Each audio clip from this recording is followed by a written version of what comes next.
sini gitu. Jadi ini sedang dicoba. Mungkin sambil nunggu ya, kita mulai ngobrol-ngobrol dulu aja gitu. Kita bisa mulai dengan beberapa panelis yang sudah ada. Oke, kita mulai dulu. Assalamualaikum warahmatullahi wabarakatuh. Waalaikumsalam warahmatullahi wabarakatuh. Yang kami hormati Mbak Oki Madasari, PhD candidate, kemudian Bu Dr. Dina Sulaiman, kemudian Mas Muhammad Yamin, kemudian Elok Fai Kotul Mutia, kemudian Ali. Hari ini terima kasih sudah hadir di acara kita ya, jurusan Hubungan Internasional, untuk berdiskusi mengenai kepemimpinan anak muda dalam menghadapi COVID dan menghadapi new normal life. Walaupun new normal life ini juga jadi perdebatan tersendiri, kok sudah new normal gitu dan sebagainya. Nah ini saya kira ini mudah Bapak Ibu para hadirin semua, saya kira yang hadir di sini adalah teman-teman kita muda dan kemudian punya pengalaman di background masing-masing ya. Saya perkenalkan mulai dari Mbak Oki Madasari, ini adalah PhD candidate. Saya kira kalau klik di Google, klik Oki Madasari, langsung akan keluar banyak sekali novel-novel beliau ya, termasuk penghargaan yang beliau terima, Katulistiwa Award ya Mbak Oki ya, dan yang lain-lain lah, banyak sekali penghargaan-penghargaan yang beliau terima, dan beliau juga beberapa kali mengisi di NUS, di luar negeri, bahkan pernah juga belajar sastra di Amerika Serikat. Berapa bulan ya Mbak Oki ya? 6 bulan atau? Di Amerika. Ya, 6 bulan di Amerika untuk belajar sastra. Kemudian Ibu Dina Sulaiman ini juga sama ya. Kalau klik ya langsung banyak gitu. Kalau di FB followernya ribuan itu ya. Yang sudah nge-like statusnya ribuan, saya kira Bu Dina Sulaiman ini adalah salah satu orangnya. Saya kira salah satu orang yang berpengaruh dalam konteks sekarang ini ya, di era sekarang ini. Kemudian juga ada Mas Ali, ini masih muda, tapi Mas Ali ini dulu adalah Presiden BEM Unsud yang juga sangat aktif ya dalam pergerakan di Indonesia ini. Kemudian Pak Muhammad Yamin ini adalah salah satu akademisi kita yang masih muda di Unsud ini, dan satu lagi adalah Mbak Mutia. Mbak Mutia ini walaupun muda tapi pengalamannya juga banyak ya. Dia pernah mewakili Indonesia untuk diskusi bidang ke energi dan di mana Mbak Mutia, di Amerika ya dan sebagainya. Saya kira sekarang beliau juga punya lembaga sendiri ya, Enter Nusantara, sebagai direktur eksekutif. Nah mungkin kita mulai, mungkin nanti kita beri kesempatan kepada kepada Mbak Oki dulu mungkin ya, untuk mungkin ya ngobrol mengenai bagaimana pandangannya tentang young leadership di era menghadapi COVID dan new normal life gitu. Mungkin dari Mbak Oki mungkin nanti. Jangan saya dulu dong, coba yang muda dulu, Elok dulu. Oh boleh, Elok boleh. Elok dulu ya. Kita dengerin yang muda dulu. Oke, silakan Mutia dulu. Ya, sambil saya juga ini koordinasi dengan Mbak Yeni.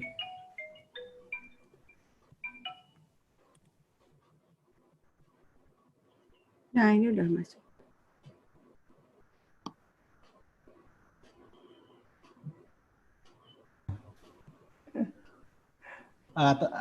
Mbak Yeni Wahid, selamat siang Mbak Yeni Wahid. Saya Agus Arianto. Pak Agus ya, terima kasih. Maaf ini gaptek dari tadi nggak bisa, saya bisa dengar tapi nggak bisa keluar ininya. Oh iya. Kebalingnya kanan kiri baru bisa. Iya, ini kita tadi juga dia diskusi sama tim dari Ngampos dan sebagainya juga. Biasanya memang langsung masuk ini tadi, cuma mungkin ada huruf yang hilang atau gimana mungkin. Tapi sudah berhasil, alhamdulillah ya Mbak Yeni Wahid ya. Nggak mungkin usernya aja Mas. Dalam hal ini saya yang agak gaptek. Enggak lah, karena udah biasa. Oke, Bapak Ibu semua, mungkin tadi kita sudah diskusi Mbak Yeni, kita sudah buka acaranya karena ini sudah lebih dari 20 menit, karena biasa kalau online itu kalau ini kan biasanya lebih tepat waktu dan sebagainya ya gitu. Jadi kita tadi mulai dan ada kesalahan trouble sedikit, itu nggak apa-apa. Mungkin kita set dari awal lagi ya, nanti mungkin Mbak Mutia nanti kita tahan dulu pendapatnya ya. Kita mulai dari Bu Yeni Wahid dulu, mungkin nanti memberikan presentasi sekitar 20 menit untuk mengomentari isu tentang kepemimpinan anak muda dalam menghadapi COVID ini dan kemudian di era new normal life ini. Bagaimana pandangan Mbak Yeni Wahid? Terus kemudian nanti kita persilahkan teman-teman punya pandangan dan mungkin punya pertanyaan ke Mbak Yeni Wahid untuk para panelis. Baik, Silakan, terima kasih. Saya boleh minta tolong Pak Agus untuk boleh share screen? Boleh, silakan, bisa Bu Yeni. Karena masih disable. Jadi saya coba untuk share screen, tapi masih di disable sama ininya, sama host. Jadi mungkin udah saya jadikan co-host, Bu. Oh, oke, baik. Nah, ini persoalannya itu tadi ya, Pak. Persoalan gapteknya itu. Sebentar. Oke, baik. Oke, baik ya. Terima kasih. Sudah bisa keluar kelihatannya ya. Seharusnya sudah keluar dari sisi saya, keluar, nggak tahu dari teman-teman yang lain nih. Sudah keluar, Bu. Ya. Sudah, baik. Terima kasih ya. Assalamualaikum warahmatullahi wabarakatuh. Waalaikumsalam warahmatullahi wabarakatuh. Salam sejahtera bagi kita semua. Shalom, Om Swastiastu, Namo Buddhaya, salam kebajikan, Rahayu, Rahayu, Rahayu. Kepada teman-teman dari seluruh keluarga besar Unsud yang telah hadir, para pembicara yang saya hormati, Mbak Dina, biasanya cuma lihat tulisannya aja, baru sekali ini bisa bareng satu platform. Terima kasih Mbak Yeni. Lalu ada Pak Agus, terus siapa lagi Nyun Sewu? Saya lihat ininya dulu. Pak Mas Muhammad Yamin ya, Mbak Elok juga. Sebuah kehormatan bagi saya telah bisa hadir bersama bapak-bapak, ibu-ibu sekalian, mas-mas, mbak-mbak yang prestasinya luar biasa. Tulisan-tulisannya sangat mencerahkan kita semua selama ini. Karya-karyanya juga menjadi inspirasi bagi anak-anak muda terutama. Ya. Mungkin saya hanya ingin sekedar berbagi saja tentang konsep leadership dalam perspektif saya. Seperti kita sama-sama tahu, leadership itu tidak bisa dimaknai hanya dalam satu definisi saja. Kita mengenal ada yang namanya formal leadership dan informal leadership. Formal leadership adalah leaders yang berada dalam posisi-posisi formal, bisa mengambil kebijakan publik yang kemudian berdampak besar bagi apa yang terjadi, proses yang terjadi dalam komunitas, dalam bangsa dan negara, bahkan dalam tingkat global. Formal leaders misalnya adalah mulai dari presiden sampai Pak Camat, itu formal leader semua tuh. Semua yang diangkat, semua yang diberi mandat oleh orang yang telah menitipkan aspirasinya dalam proses formal, itu masuk dalam formal leadership. Menteri, bupati, gubernur, semuanya itu adalah formal leaders. Nah, formal leaders perannya luar biasa. Formal leaders membuat kebijakan yang akan berdampak besar bagi kepentingan publik, baik dampak positif maupun dampak negatif. Kita sama-sama tahu misalnya kalau dampak positif misalnya kebijakan-kebijakan yang telah diambil oleh pemimpin-pemimpin baik di negara kita maupun di dunia, ya efeknya luar biasa. Kalau saya sendiri karena anaknya Gus Dur ya lebih akrab dengan kebijakan-kebijakan Gus Dur, kebijakan soal penyamaan hak antar semua warga negara di Indonesia misalnya, contohnya itu ya dengan kepres yang beliau keluarkan, lalu tentang Papua dan lain sebagainya. Ini kebijakan yang diambil oleh formal leaders. Tapi ada juga kebijakan yang kemudian efeknya sangat negatif. Ya, Hitler adalah formal leader. Kebijakan dia untuk menyerang negara-negara lain atau bahkan menghancurkan sebuah komunitas dalam negaranya, itu juga adalah kebijakan publik ya yang kemudian berefek negatif. Ini contohnya. Nah, kita kadang-kadang terlalu fokus pada formal leaders. Kita menggantungkan terlalu banyak harapan, terlalu banyak ekspektasi pada formal leaders karena efek yang mereka buat dalam kehidupan kita besar sekali atas kebijakannya. Namun kadang kita melupakan yang namanya informal leaders. Informal leaders orang-orang yang sebetulnya tidak memegang jabatan publik tetapi influence-nya atau pengaruhnya kadang jauh melampaui formal leaders. Contohnya siapa? Contohnya adalah pemuka agama. Contohnya adalah aktivis-aktivis lingkungan hidup, contohnya adalah tokoh-tokoh masyarakat yang dihormati, contohnya mbak-mbak dan mas-mas sekalian ini, Mbak Dina dengan tulisannya dan lain sebagainya. Itu semua adalah informal leader yang bisa inspire, bisa menginspirasi, bisa menggerakkan hati orang, sehingga membuat keputusan-keputusan yang mungkin berbeda dari ketika sebelum terekspos pada tulisan atau pikiran dari informal leaders tersebut. Nah, mahasiswa, ya, anak-anak mahasiswa yang mengambil inisiatif untuk membuat gerakan-gerakan di lingkungan kampusnya, dosen yang progresif, kemudian memberikan materi pengetahuan atau materi pembangunan nilai moral yang jauh melampaui materi yang ada di ruang kelasnya, itu adalah informal leaders. Nah, rektor yang berpihak, rektor yang mengutamakan bukan cuma sekedar kecerdasan intelektual, tetapi juga pembangunan karakter dari mahasiswa di seluruh sivitas akademika di kampus, itu juga adalah informal leaders, walaupun juga menyandang jabatan sebagai formal leader. Nah, tadi seperti yang saya sempat mention, pemuka agama. Kita lihat di Indonesia, pemuka agama itu perannya sekarang menjadi jauh lebih luar biasa lagi ya, karena mengingat agama sekarang sedang menjadi komoditas yang banyak dipakai untuk berbagai macam kebutuhan dan kepentingan, sehingga nilainya naik nih, nilai agama ya, untuk kepentingan positif negatif ya itu tergantung kita menganalisa peristiwa yang menyertai penggunaan peran agama tersebut gitu ya. Nah, informal leaders perannya luar biasa, tapi kadang-kadang disepelekan, tidak dianggap. Padahal justru mereka lah yang mengisi ruang-ruang yang kadang tidak bisa diisi oleh formal leaders. Nah, kalau kita bicara soal leaders, ya di sini saya dalam pikiran saya kemarin mikir apa ya karakter pemimpin yang sebetulnya kita harapkan. Ya, pemimpin itu yang pertama dalam bayangan saya adalah orang yang berinvestasi.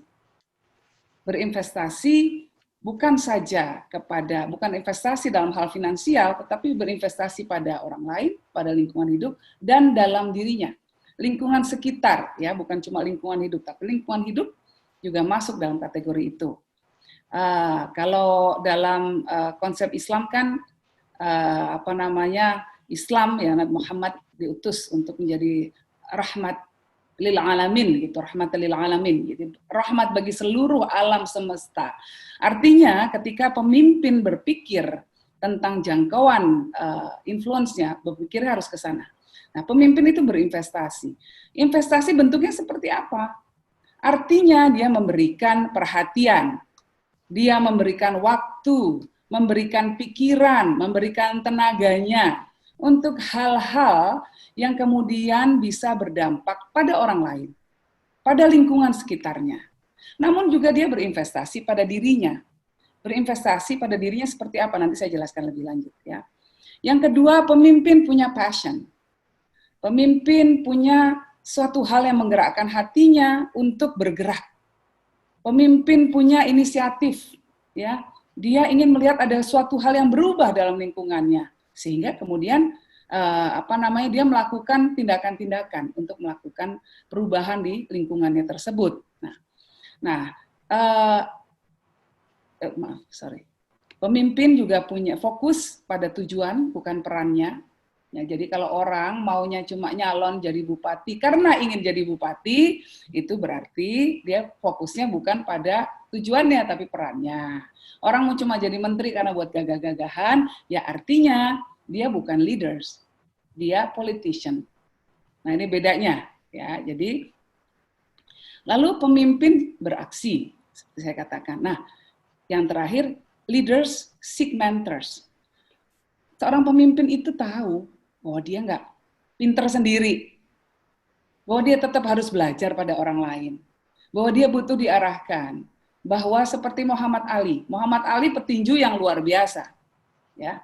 Tetapi kalau dia tidak punya pelatih yang keren yang bisa bilang, jab kirinya kurang kuat, hooknya itu bisa diperkuat lagi. Nah, mungkin dia tidak akan sehebat pada masanya. Jadi mentors itu adalah orang yang akan kemudian membuat kita mengerti kelemahan kita, menguatkan kita ketika kita perlu dikuatkan, ya, dan memberikan feedback atas usaha-usaha yang telah kita lakukan. Mentors itu juga, mentor-mentor itu juga akan memberikan visi yang mungkin berbeda dari perspektif yang selama ini kita anut. Nah, itu. Jadi kenapa seorang pemimpin karakternya salah satunya adalah perlu punya mentor, ya. Nah, kalau kita bicara soal pemimpin berinvestasi pada lingkungan hidup itu mutlak. Seperti yang saya katakan tadi, karena semua hal yang ada di dunia ini, ya, semua orang yang ada di dunia ini pasti dikoneksi atau ditautkan oleh satu hal, lingkungan. Kita mau jadi presiden, mau jadi camat, mau jadi tukang batu, mau agamanya Kristen, mau agamanya Islam, Buddha, Hindu, dan lain sebagainya, semua sama ketika berhadapan dengan lingkungan. Sama kita, sama-sama makhluk yang tidak berdaya. Sekarang berhadapan dengan COVID-19, mau orang kaya, mau orang miskin, sama-sama terancam. Walaupun mungkin yang satu lebih punya daya mekanisme untuk menghalangi dirinya dari terkena penyebaran COVID, ya, tetapi bahwa ketika COVID itu kita berhadapan dengan virusnya sama. Virusnya nggak akan nanya, oh kamu orang kaya, ya udah saya minggir dulu, nggak akan begitu kan? Nah, artinya bahwa we are nothing di hadapan the greater elements in life ini, ya. Jadi dalam the greater power kita ini nggak ada artinya apa-apa. Artinya kita harus semua, each and individual, setiap orang harus berinvestasi pada lingkungan hidup, karena dia akan berdampak langsung kepada kehidupan kita secara pribadi maupun orang lain, gitu ya. Nah, salah satu hal kenapa saya masuk dalam lingkup politik, contohnya nih, gampangnya ya. Karena saya ingin agar ada kebijakan-kebijakan publik yang berdampak besar, bukan cuma hanya untuk diri saya sendiri, tapi untuk anak-anak saya nanti ke depannya. Untuk orang-orang yang saya cintai di sekitar saya. Saya ingin gimana caranya ada kebijakan publik yang membuat air-air atau sungai-sungai lebih jernih di Indonesia. Gimana caranya ya? Saya ingin membuat sebuah bangsa, ya, negara kita, ada kebijakan-kebijakan yang membuat agar udaranya bisa lebih nyaman kita hirup. Gimana caranya ya? Tetap lewat kebijakan publik. Kita nggak bisa pakai masker kemana-mana, masker oksigen, tentu nggak bisa. Ini semua adalah hal yang harus disengkuyung bersama-sama, gitu ya. Nah, jadi harus semua punya andil di dalamnya, punya investasi di dalamnya. Nah, lalu leaders juga berinvest in others. Leaders adalah orang yang membantu orang lain. Ya. Kalau orang yang cuma bisa nyuruh, bukan leader namanya, tapi bos. Keren sih jadi bos, ya, enak sih jadi bos, nyuruh-nyuruh doang. Tapi begitu giliran jalanin bisa apa enggak? Belum tentu bisa. Leader adalah orang yang ikut berkeringat bersama mereka yang coba digerakkan hatinya. Ya. Bersama mereka yang sama passionnya, sama tujuannya, itu leader. Nah, untuk bisa menjadi leader mereka, dia harus mendapatkan earn their trust, harus dapetin kepercayaan dari mereka, harus bisa berproses bersama mereka, itu leadership. Nah, baru ada, ketika ada trust, kita bisa bergerak bersama-sama. Kalau nggak ada trust, leader bilang, ayo kita ke kanan. Anak buahnya bilang, enggak di sana emang lu maunya ke sana, kan enak di sana ada kepentinganmu, Allah apa ini itu. Nah, kita ke kiri aja, karena tidak ada trust. Jadi tidak ada persatuan. Nah, penting sekali seorang leader bisa membangun trust. Caranya dengan dia memberi perhatian kepada yang lainnya. Dia mengerti aspirasi orang lainnya, orang-orang yang dipimpinnya. Dia mengerti hambatan yang mereka jalani, ya, yang sedang mereka hadapi. Itu baru leaders. Nah, leaders juga investing in themselves. Caranya gimana? Ya, kalau mau dibilang leaders ya berarti dia harus orang yang menjaga dirinya. Baik misalnya secara kesehatan, ya. Dia tahu bahwa kalau begadang mulu, setiap hari dalam seminggu begadang mulu, pasti nggak sehat jadinya. Kalau makannya gorengan terus, ya pasti nggak sehat. Ini contoh paling gampang sekali. Tapi leaders juga adalah orang yang menguatkan dirinya. Makanya sebetulnya leaders yang spiritual, ya, bukan religius loh, spiritual. Karena religius itu kadang-kadang cuma bungkusnya doang kelihatannya religius, tapi nggak spiritual, ya. Kadang-kadang mantel agamanya saja yang dipakai, tapi sesungguhnya koneksinya terhadap Tuhan tidak ada. Nah, yang kita butuhkan adalah leaders yang spiritual, yang memang dia bekerja, dia bertindak, itu didorong oleh keinginan untuk menjadi alat Tuhan di muka bumi untuk membuat perubahan positif bagi seluruh alam semesta. Itu pikirannya. Nah, ketika ini semua kita sudah banyak leaders-leaders seperti ini, terutama yang informal, karena mereka yang akan mengisi ruang-ruang yang tidak bisa diisi oleh leaders-leaders formal tadi. Maka akan banyak sekali sebetulnya kita melihat inisiatif yang terjadi di masyarakat. Nah, dalam suasana COVID pandemi ini kita melihat banyak inisiatif tersebut telah terjadi. Dan ini peran the young leaders, ya, peran young leaders yang kita lihat. Saya ambil contoh kalau kami di White Foundation kita membuat banyak gerakan-gerakan ya untuk membantu sesama. Terutama mereka harus melakukan social distancing. Gampang buat orang kaya bilang, di rumah aja deh, jangan pergi kemana-mana. Tetapi bagi orang yang tidak mampu, ya, gimana mau nggak pergi kemana-mana, dia nggak bisa mendapatkan penghasilan. Karena kalau dia tidak pergi keluar rumah, tentu dia tidak dapat penghasilan. Maka kemarin kami sempat membuat sebuah program, Let's Adopt a Family. Mari mengadopsi sebuah keluarga, kita bantu dia cukupi kebutuhannya selama masa pandemi sehingga tidak perlu keluar rumah. Nah, ini contoh-contohnya. Tetapi kita melihat juga bahwa leadership during COVID ini meningkat terutama dalam informal leadership. Justru yang formalnya agak jelei kalau orang saya bilang ya, agak ndelewer. Yang formalnya kita lihat banyak pengambil kebijakan di tingkat publik yang justru malah berantem sendiri, malah kebijakannya saling bertabrakan, yang tidak jelas, hari ini bikin kebijakan apa, besok kebijakannya berbeda lagi, lalu kemudian telat mengantisipasi ancaman-ancaman yang ada, dan lain sebagainya. Justru formal leaders, ya, orang yang berada dalam kepemimpinan formal, masyarakat sekarang agak kecewa ya, melihat kualitas kebijakan publiknya. Tetapi justru informal leaders, terutama anak-anak muda, itu yang kelihatan sekali inisiatifnya, kelihatan sekali leadership-nya. Ya, orang-orang Indonesia yang membuat crowdfunding di mana-mana, bantu ini, membantu tenaga medis dan lain sebagainya. Kisah-kisah yang kita lihat, kita baca, ya, bagaimana saling tolong-menolong. Ada anak kecil, dia sumbang tabungannya, dia kasih untuk membeli APD buat petugas medis misalnya. This is a leadership. Inilah young leaders, ya, yang telah tergerak hatinya dan melakukan tindakan yang kemudian menginspirasi orang lain. Nah, jadi sebetulnya dalam era pada saat ini banyak hal yang bisa dilakukan, lebih banyak lagi yang bisa dilakukan dan telah dilakukan oleh para pemimpin-pemimpin muda informal yang ada di sekitar kita. Mahasiswa yang membantu orang lain, ya, anak-anak muda yang memutuskan tidak membeli baju lebaran tetapi menggunakan uangnya untuk dibelikan sembako bagi tetangganya yang tidak mampu. That's an act of leadership. Nah, jadi dalam suasana seperti ini justru kita membutuhkan lebih banyak lagi leadership seperti itu. Yang digerakkan oleh passion, digerakkan oleh keinginan hanya untuk membantu, bukan untuk dapat nama. Hanya untuk membantu orang yang instingnya tergerak karena kasihan ya orang itu. Kasihan ya tetanggaku. Kasihan ya orang-orang yang harus berjuang sendiri. Yuk, let's do something. Tidak penting apakah perbuatannya itu besar atau kecil, nilainya besar atau kecil, tidak penting, bahwa hatinya tergerak dan dia melakukan sesuatu.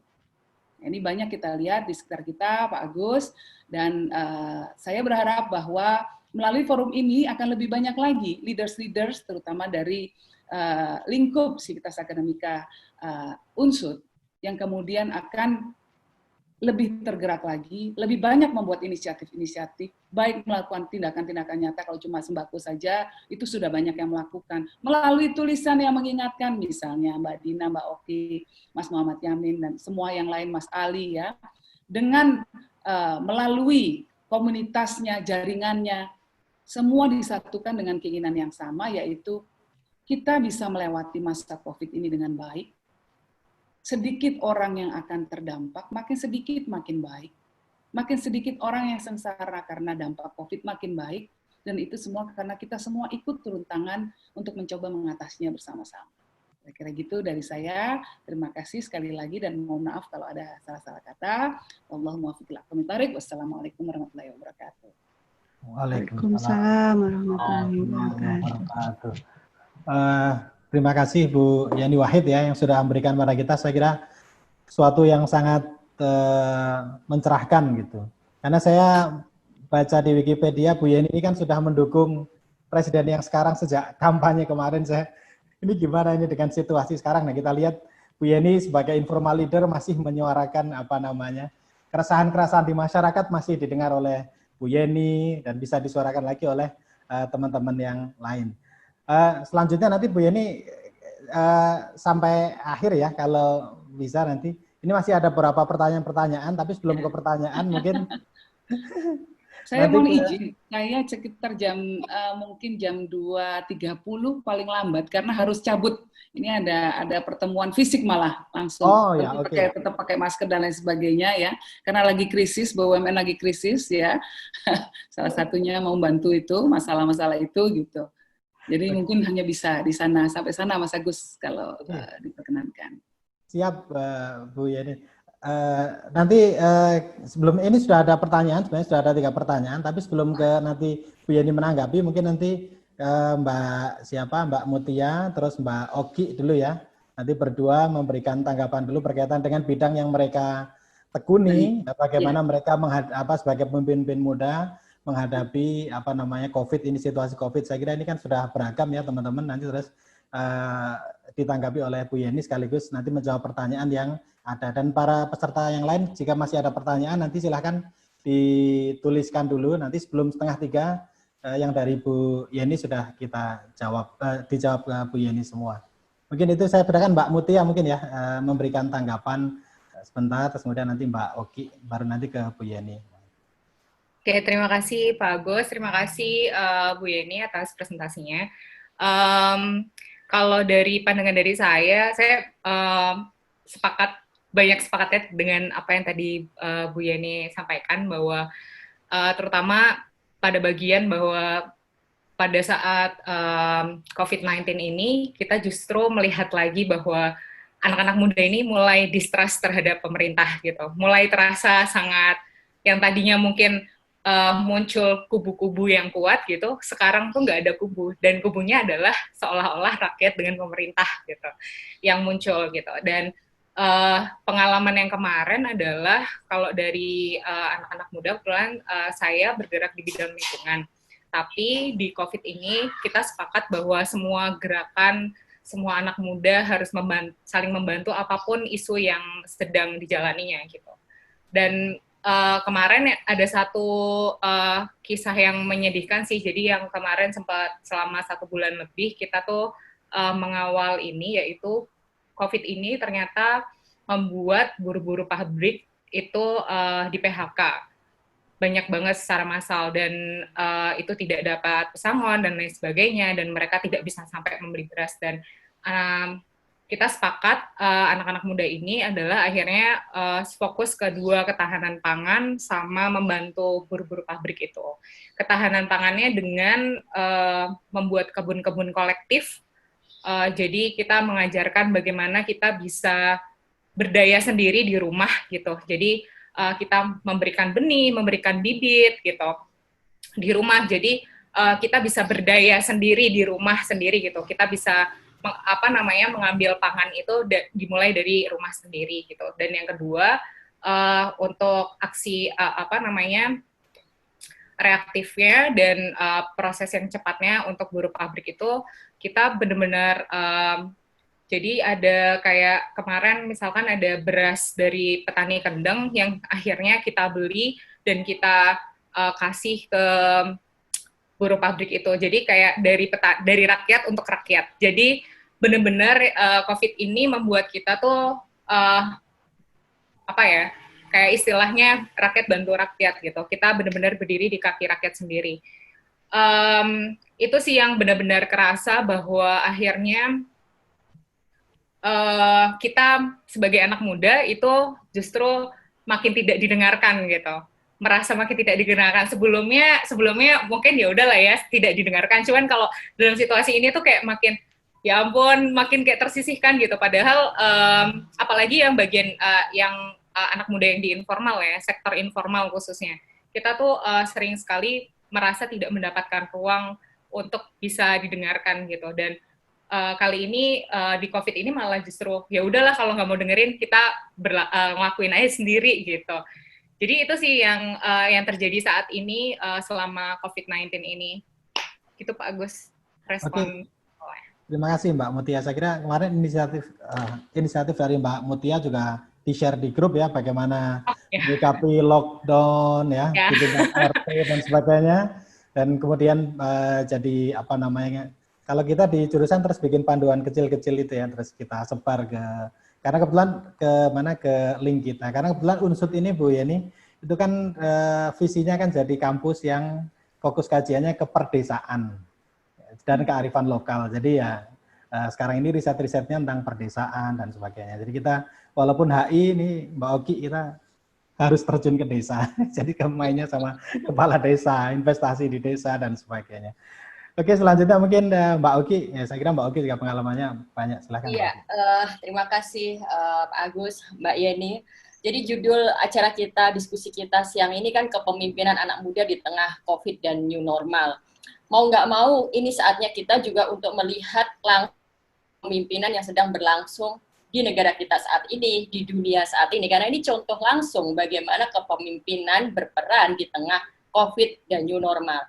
Tadi Mbak Yeni sudah memaparkan bagaimana ada kepemimpinan informal dan juga kepemimpinan formal, dan Mbak Yeni juga menyampaikan bahwa sekarang sudah tidak waktunya untuk hanya bergantung pada formal, kan kita bisa mengambil di informal.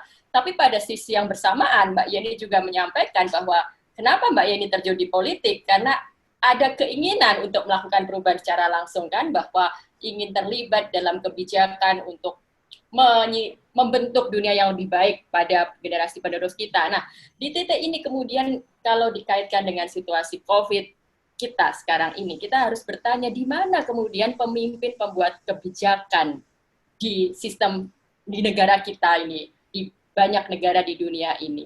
Karena bagaimanapun, walaupun kita saatnya untuk berperan menjadi pemimpin informal, tapi kebijakan publik dibuat oleh para pemimpin formal kita. Itu pula yang mendasari kenapa kita mendorong anak muda terjun ke politik, kenapa kita perlu Mbak Yeni untuk terjun ke politik, kenapa kita semua tidak bisa apatis terhadap politik, karena bagaimanapun pembuat kebijakan adalah para pemimpin di sektor formal, para pemimpin formal, presiden, menteri, gubernur, bupati. Nah, lalu apa yang terjadi dengan kepemimpinan di masa COVID? Kita bisa merasakan sendiri kan? Kalau ngikutin berita kemarin sudah beredar kemarahan Pak Jokowi, no progress, nggak ada progres, nggak ada yang signifikan, progresnya tidak ada yang signifikan, dan itu diungkapkan sendiri oleh Pak Jokowi. Dan beberapa saat kemudian saya langsung nge-tweet di Twitter ketika rame dan sekarang viral tweet saya bilang, prinsip dasar kepemimpinan itu kan memuji secara terbuka keberhasilan anak buah, memarahi anak buah secara tertutup, bertanggung jawab atas kesalahan seluruh tim.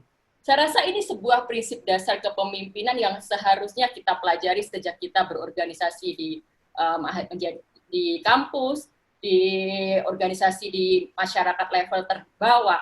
Dan ketika kita menjadi seorang pemimpin sebuah negara sebesar Indonesia, tentu kita sudah paham dong basic kepemimpinan seperti ini. Dan apa yang harus kita pelajari sebagai anak muda terhadap realitas seperti ini, ya tentu kita harus melihat betapa amburadulnya model kepemimpinan yang sedang berjalan sekarang, dan semoga kita bisa mempelajari untuk melakukan yang lebih baik ketika kita mendapat kesempatan di sektor formal. Dan saya ada sedikit mungkin catatan bagi kita semua yang ingin masuk di sektor kepemimpinan formal di masa depan. Bagi saya pribadi, kepemimpinan itu mensyaratkan 3 hal. Yang mutlak tetap kompetensi. Kompetensi itu mutlak. Kita tidak bisa hanya karena simpati atau karena kebaikan atau karena keberuntungan. Kita harus menjadi pemimpin yang kompeten. Kompeten artinya kita bisa melihat permasalahan, kita bisa melihat secara big picture, dan kita kompeten untuk mengambil keputusan. Kompeten untuk mengambil keputusan itu kan dasarnya karena kita tahu problemnya dan tahu apa yang harus dilakukan. Ketegasan tidak perlu disampaikan dengan marah-marah. Tegas itu kan artinya keberanian untuk mengambil keputusan. Ketanggapan ketika ada sebuah pandemi, ketika ada wabah virus, apa langkah yang harus dilakukan? Seorang pemimpin tidak akan membiarkan sudahlah mau mudik terserah atau mau di ini terserah, lalu berkata, lalu membiarkan sebuah pola di mana yang bisa beradaptasi yang akan selamat. Saya pikir itu konyol. Berkali-kali kita mendengar new normal akan mengantarkan kita pada survival for the fittest, yang terbaik, yang bisa beradaptasi, yang akan selamat. No. Kepemimpinan ada untuk menjamin keselamatan kita bersama. Jadi ketika hanya yang bisa beradaptasi yang selamat, itu artinya tidak ada kepemimpinan. Jadi ini tantangan kita bersama sebagai anak muda untuk menjadi seorang leader, untuk menjadi seorang pemimpin yang bisa memberikan keselamatan, baik itu yang bagi yang rentan, yang nggak bisa beradaptasi, maupun mereka yang memang kuat dan mampu untuk lincah beradaptasi. Lalu yang kedua tentu syarat kepemimpinan integritas. Kita tahu itu dibentuk oleh rekam jejak, kita tahu itu dibentuk oleh catatan-catatan atas apa yang pernah dilakukan sebelumnya. Lalu yang ketiga, imajinasi. Tapi ketika kita bicara imajinasi, jangan pernah berpikir imajinasi itu hanya lagi duduk lalu tiba-tiba membayangkan sesuatu seperti orang ngelamun. Tidak.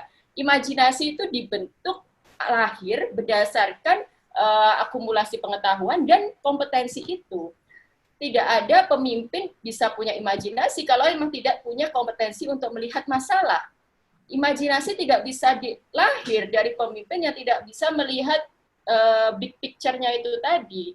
Jadi lagi-lagi 3 hal itu saling terkait, dan 3 hal itu yang kita butuhkan untuk menjadi pemimpin di masa depan, untuk bisa mengatasi berbagai masalah mulai dari pandemi sampai masalah bangsa yang lain. Demikian cukup dari saya. Terima kasih sudah. Oke, terima kasih Mbak Oki. Saya kira mencerahkan sekali ya kita saya catat tadi kompetensi, integritas dan imajinasi. Jadi bukan karena koneksi ya Mbak Oki ya yang menjabat itu. Koneksi internet. Oke, saya kira ini bisa jadi bekal untuk kita sama-sama ya, karena ini kan sama-sama masih muda ya, Mas Ali, saya juga masih muda, Bu Dina, semua sebenarnya kita untuk bahwa jangan hanya ingin punya kendaraan tapi nggak bisa nyupirnya ya Mbak Oki, harus punya kompetensi untuk mengendarai kendaraan tersebut. Mbak Yeni Wahid mungkin nanti bisa mengomentari dari 2 ini, sekaligus ini ditambah di layar sudah ada 6 pertanyaan. Yang pertama bisa saya bacakan atau saya bacakan ya dari atas mengenai Syahri Naldi. Mungkin dulu Mas, biar nggak biar lebih fokus komentar Mbak Oki sama Mbak Mutia tadi dulu. Oke, silakan. Ya, saya setuju sekali dengan semua yang dikatakan oleh mbak-mbak tadi ini. Beliau-beliau ini berdua kan dengan kecerdasan intelektualnya telah mampu menganalisa apa yang telah terjadi, yang pertama gitu ya. Terus Mbak Mutia dengan curhatnya tadi kayaknya anak-anak muda dicuekin, aduh kasihan deh lu gitu, kesian kan kita begitu ya. Tapi nggak usah berkecil hati ya. Apapun apa yang kalian lakukan, semua inisiatif yang dilakukan gitu ya, ini bukan klise, dicatat oleh Tuhan, itu bukan klise, itu benar gitu ya. Tetapi bahwa ada dampaknya di masyarakat, jelas ada dampaknya di masyarakat. Dan itu di saat ketika orang tidak ada pegangan, ada orang yang membantu mereka, itu luar biasa sekali maknanya. Ketika pemimpin formalnya tidak turun, kemudian malah justru anak-anak muda yang mengisi ruang kekosongan tersebut, gitu ya. Bagi saya di satu sisi menunjukkan kekuatan Indonesia. Bayangin kalau nggak ada anak-anak muda ini, seperti apa kualitas kehidupan kita di masyarakat ini? Kalau semuanya harus gantungin diri ke pemerintah. Ya kalau pas pemerintahnya bagus, kalau enggak, nah gitu ya. Itu mungkin Mbak Mutia. Tetap sabar, tetap semangat, tetap berjuang.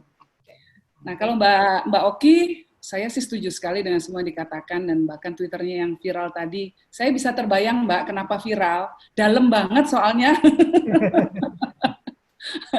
Ya, dalam banget itu Twitternya seperti itu, ungkapannya ya, leadership yang seperti apa, kualitas leadershipnya yang terefleksi dari apa yang telah terjadi peristiwa belakangan ini, lalu kemudian tentang kompetensi, integritas, imajinasi, saya setuju sekali semuanya. Sayangnya, pada saat ini tidak semua leaders yang dihasilkan dalam proses formal mempunyai tiga karakter tadi. Ya. Kenapa? Ya. Karena mesin yang dipakai, ini kalau kita mau alat yang kita pakai untuk menciptakan produk-produk politik, ini alatnya belum sempurna. Di pintu gerbang masih banyak yang ngejagain. Sehingga yang bisa masuk, ini kalau inputnya jelek, outputnya ya pasti nggak bagus. Nah, inputnya masuk ke dalam mesin yang namanya partai politik, ya, outputnya ya kalau inputnya bagus akan bagus, kalau inputnya jelek ya keluarnya juga pasti outputnya nggak bisa bagus juga. Nah, di sana ada satu tantangan terbesar menurut saya pada saat ini. Di sanalah ada gatekeeper. Orang yang mau masuk, hanya orang-orang tertentu yang boleh masuk. Sehingga kita tidak bisa mendapatkan akses terhadap the best people in Indonesia.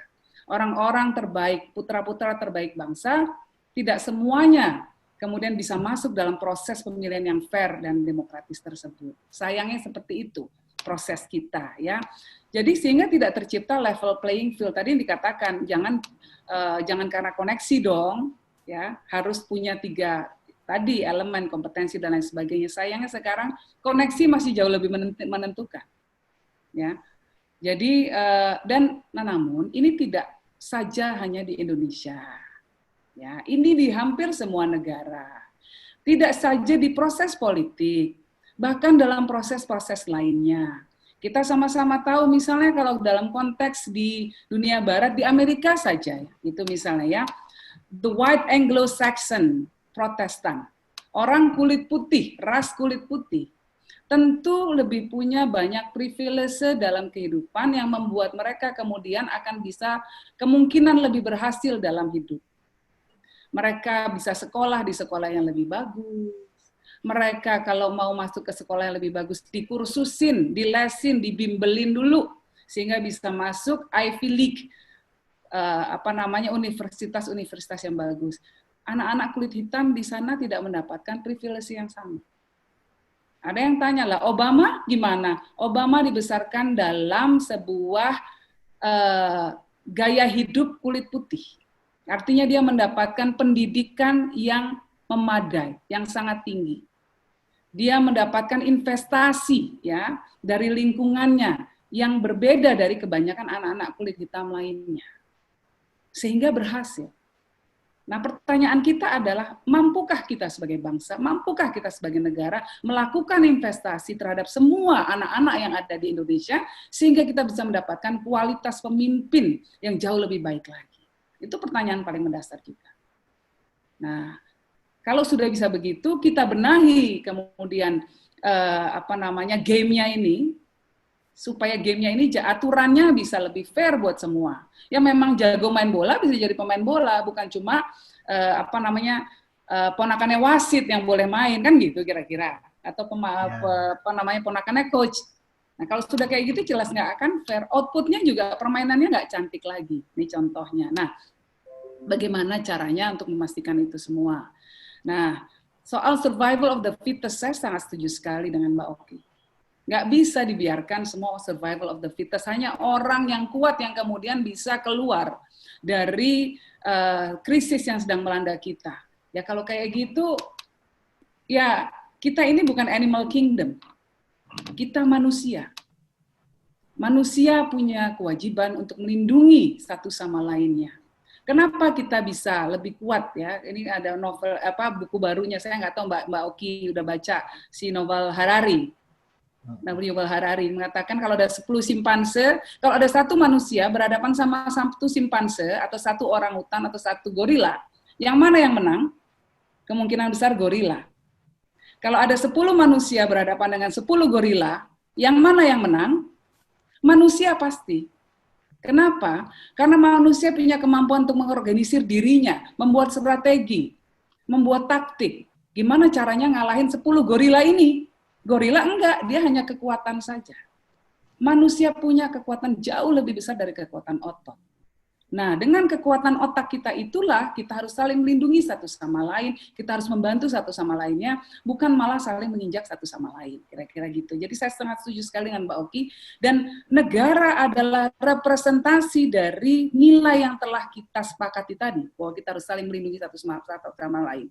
Kalau enggak, kenapa? Buat apa ada negara? Kalau warganya tidak bisa kita lindungi, ya udah aja kita paguyuban semuanya, nggak usah ada aturan, kan gitu. Nah, inilah ada negara dan kita menitipkan harapan pada orang-orang yang kemudian kita kasih mandat untuk membuat keputusan bagi kepentingan kita bersama. Nah, gitu. Jadi penting sekali untuk terus mengingatkan penyelenggara negara, Mas Agus.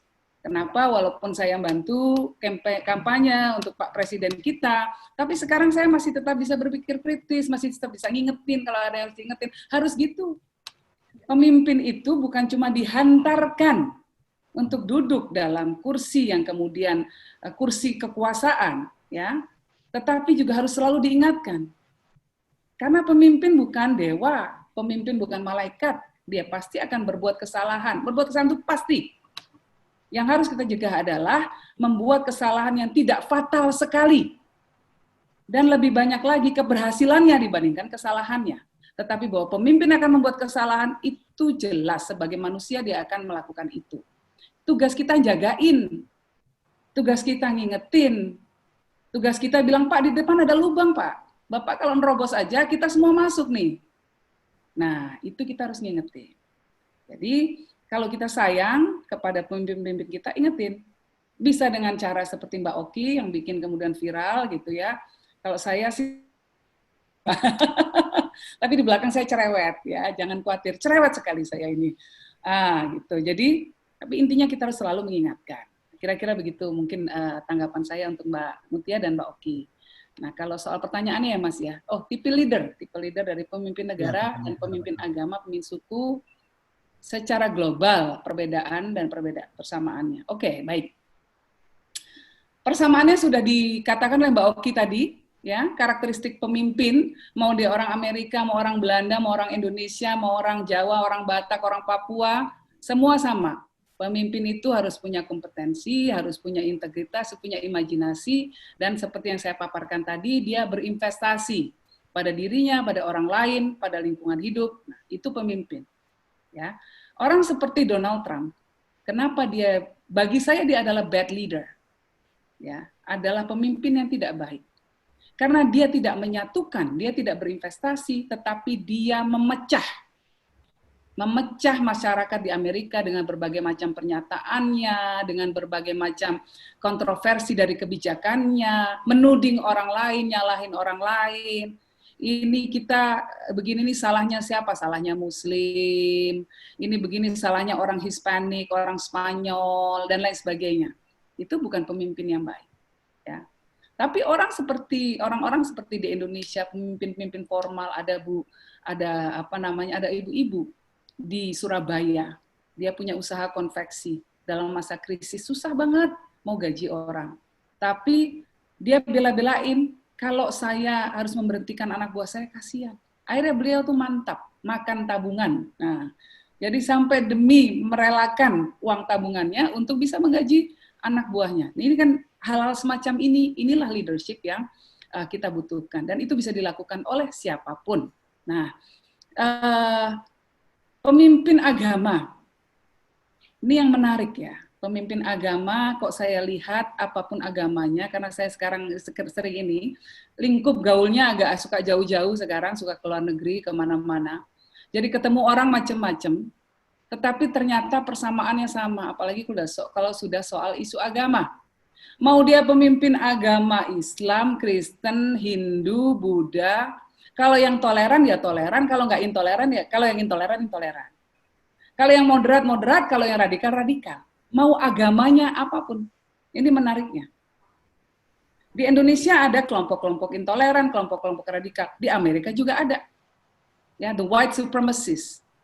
Kelompok-kelompok biasanya kulit putih yang keras banget, ya, yang kemudian beranggapan bahwa mereka punya hak lebih istimewa dibanding yang lain, yang anti-Islam dan lain sebagainya. Ada juga.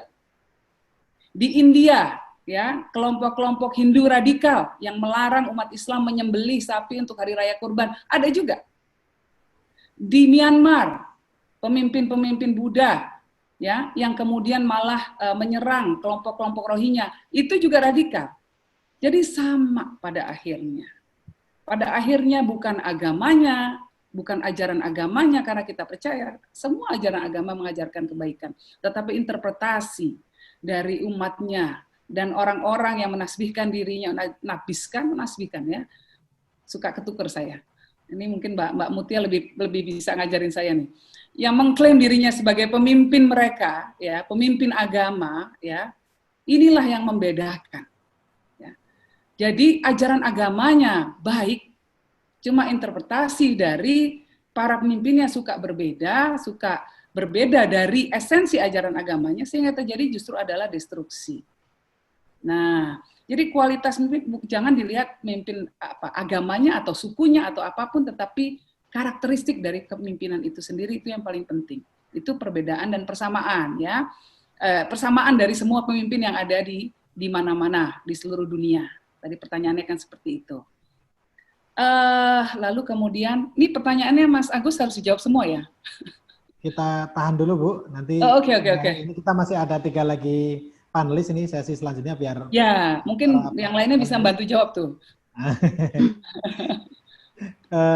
Kita habiskan yang ibu-ibu dulu ya, ini suara perempuan ini silakan. Lebih, sekarang ini berusaha untuk lebih didengarkan, sekarang ada hashtag all male panelis dan sebagainya. Tapi kalau ini nggak sengaja, ini karena memang betul-betul teman-temannya ya ini gitu, jadi kita bukan terus yang laki-laki nggak dikasih kesempatan. Mungkin Bu Dina dulu ya, nanti Bu Dina, Pak Mas Ali, terus Mas Yamin. Silakan Bu Dina. Ya, makasih Pak Agus. Mbak Yeni, selamat ketemu kembali. Waktu itu saya hadir loh Mbak, waktu acaranya Mat Sabu. Saya datang ke kantor PBNU. Kalau jadi ingat ya, benar Mbak. Saya lihat dari jauh. Iya, benar. Mungkin saya ingin menambahkan perspektif saja gitu ya. Tadi Mbak Yeni kan bicara soal trust ya, bahwa pemimpin itu, leader itu butuh trust. Terus juga mengutip Harari, kebetulan saya jadi ingat ini Harari itu dalam satu tulisannya, tapi bukan di buku, di Financial Times itu dia juga bicara soal trust. Nah, artinya memang persoalan trust ini melanda umat manusia secara global ya. Jadi di berbagai negara memang terjadi krisis kepercayaan kepada para pemimpinnya karena dianggap tidak mampu menangani masalah pandemi ini. Tapi yang menarik di artikel itu, dia bicara awalnya itu soal pengawasan publik.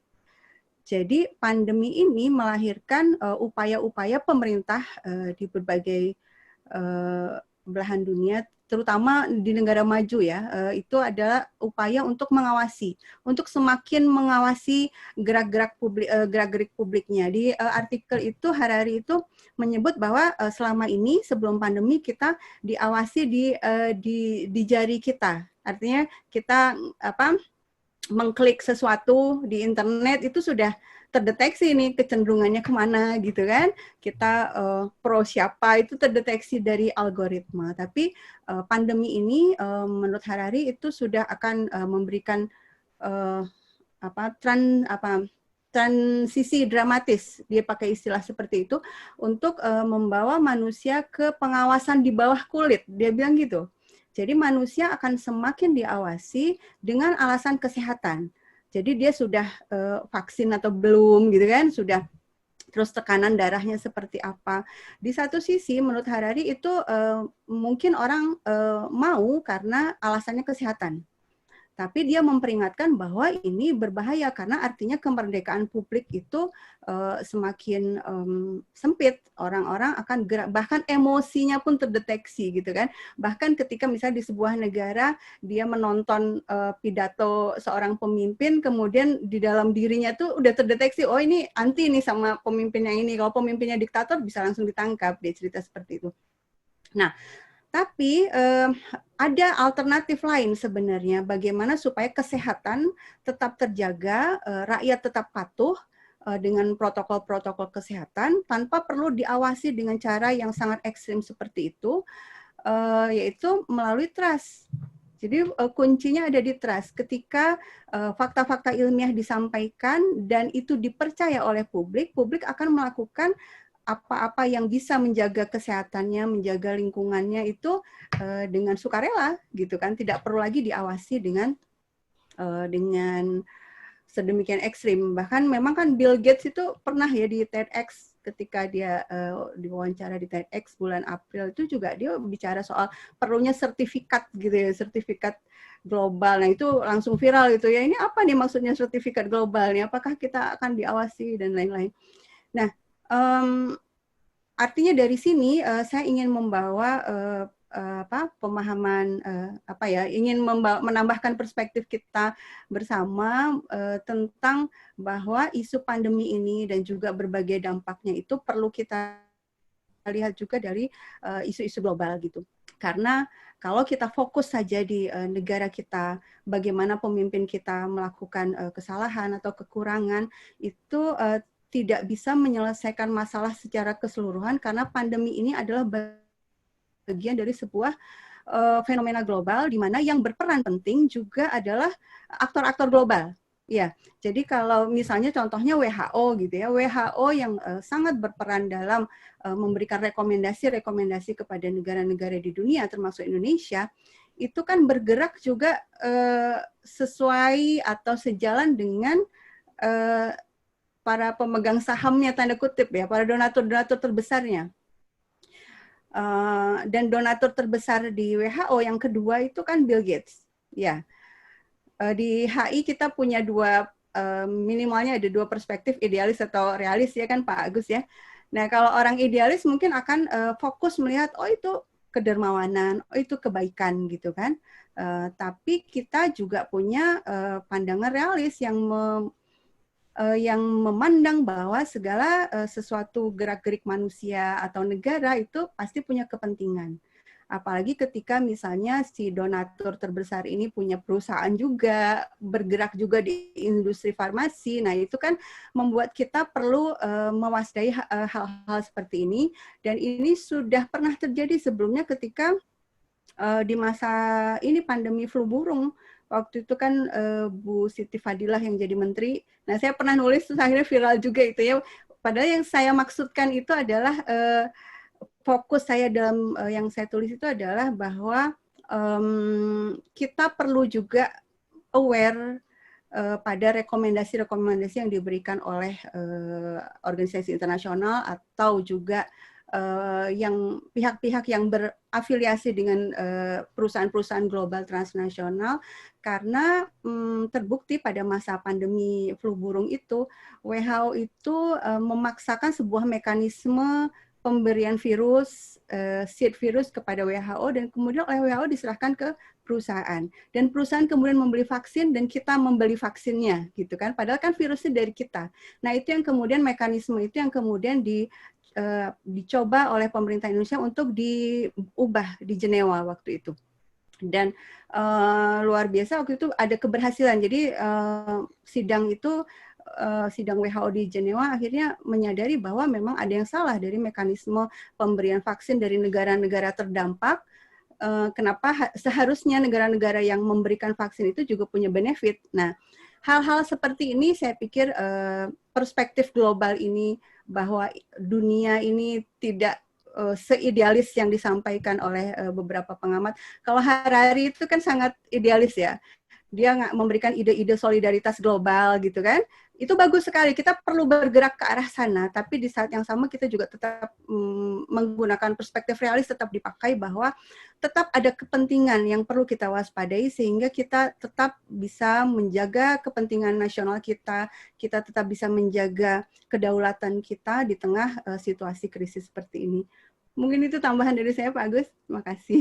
Terima kasih Bu Tina atas tanggapannya. Saya kira perspektif yang berbeda dengan yang tadi. Jadi ini menambahkan perspektif baru berarti mengenai politik global dan juga sejarah kemarin flu burung dan sebagainya.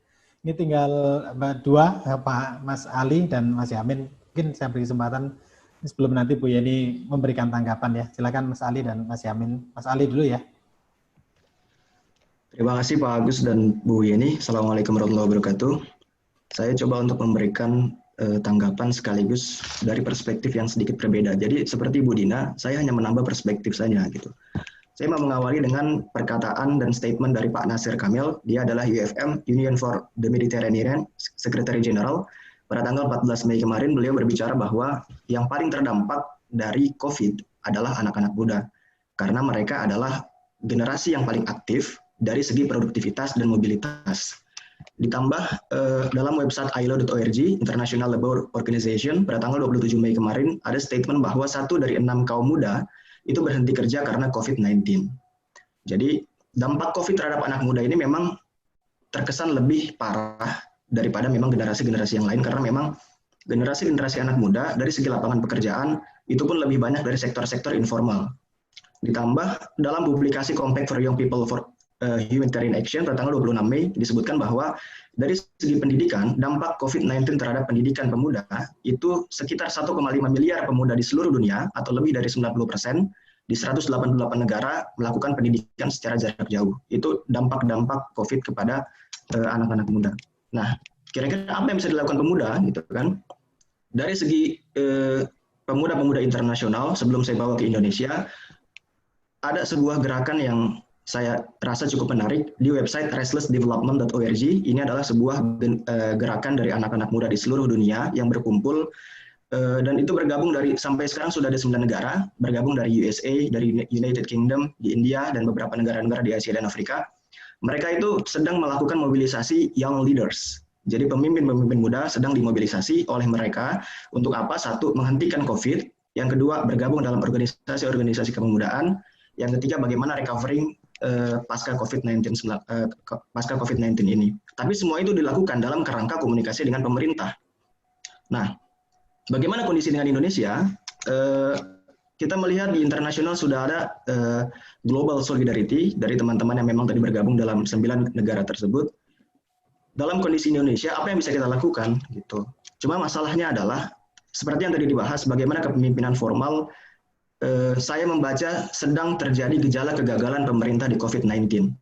Apa saja gejalanya? Yang pertama, bias optimisme, yaitu terkadang pemerintah merasa cukup over optimisme bahwa COVID-19 ini bukan sesuatu yang besar. Itu yang pertama.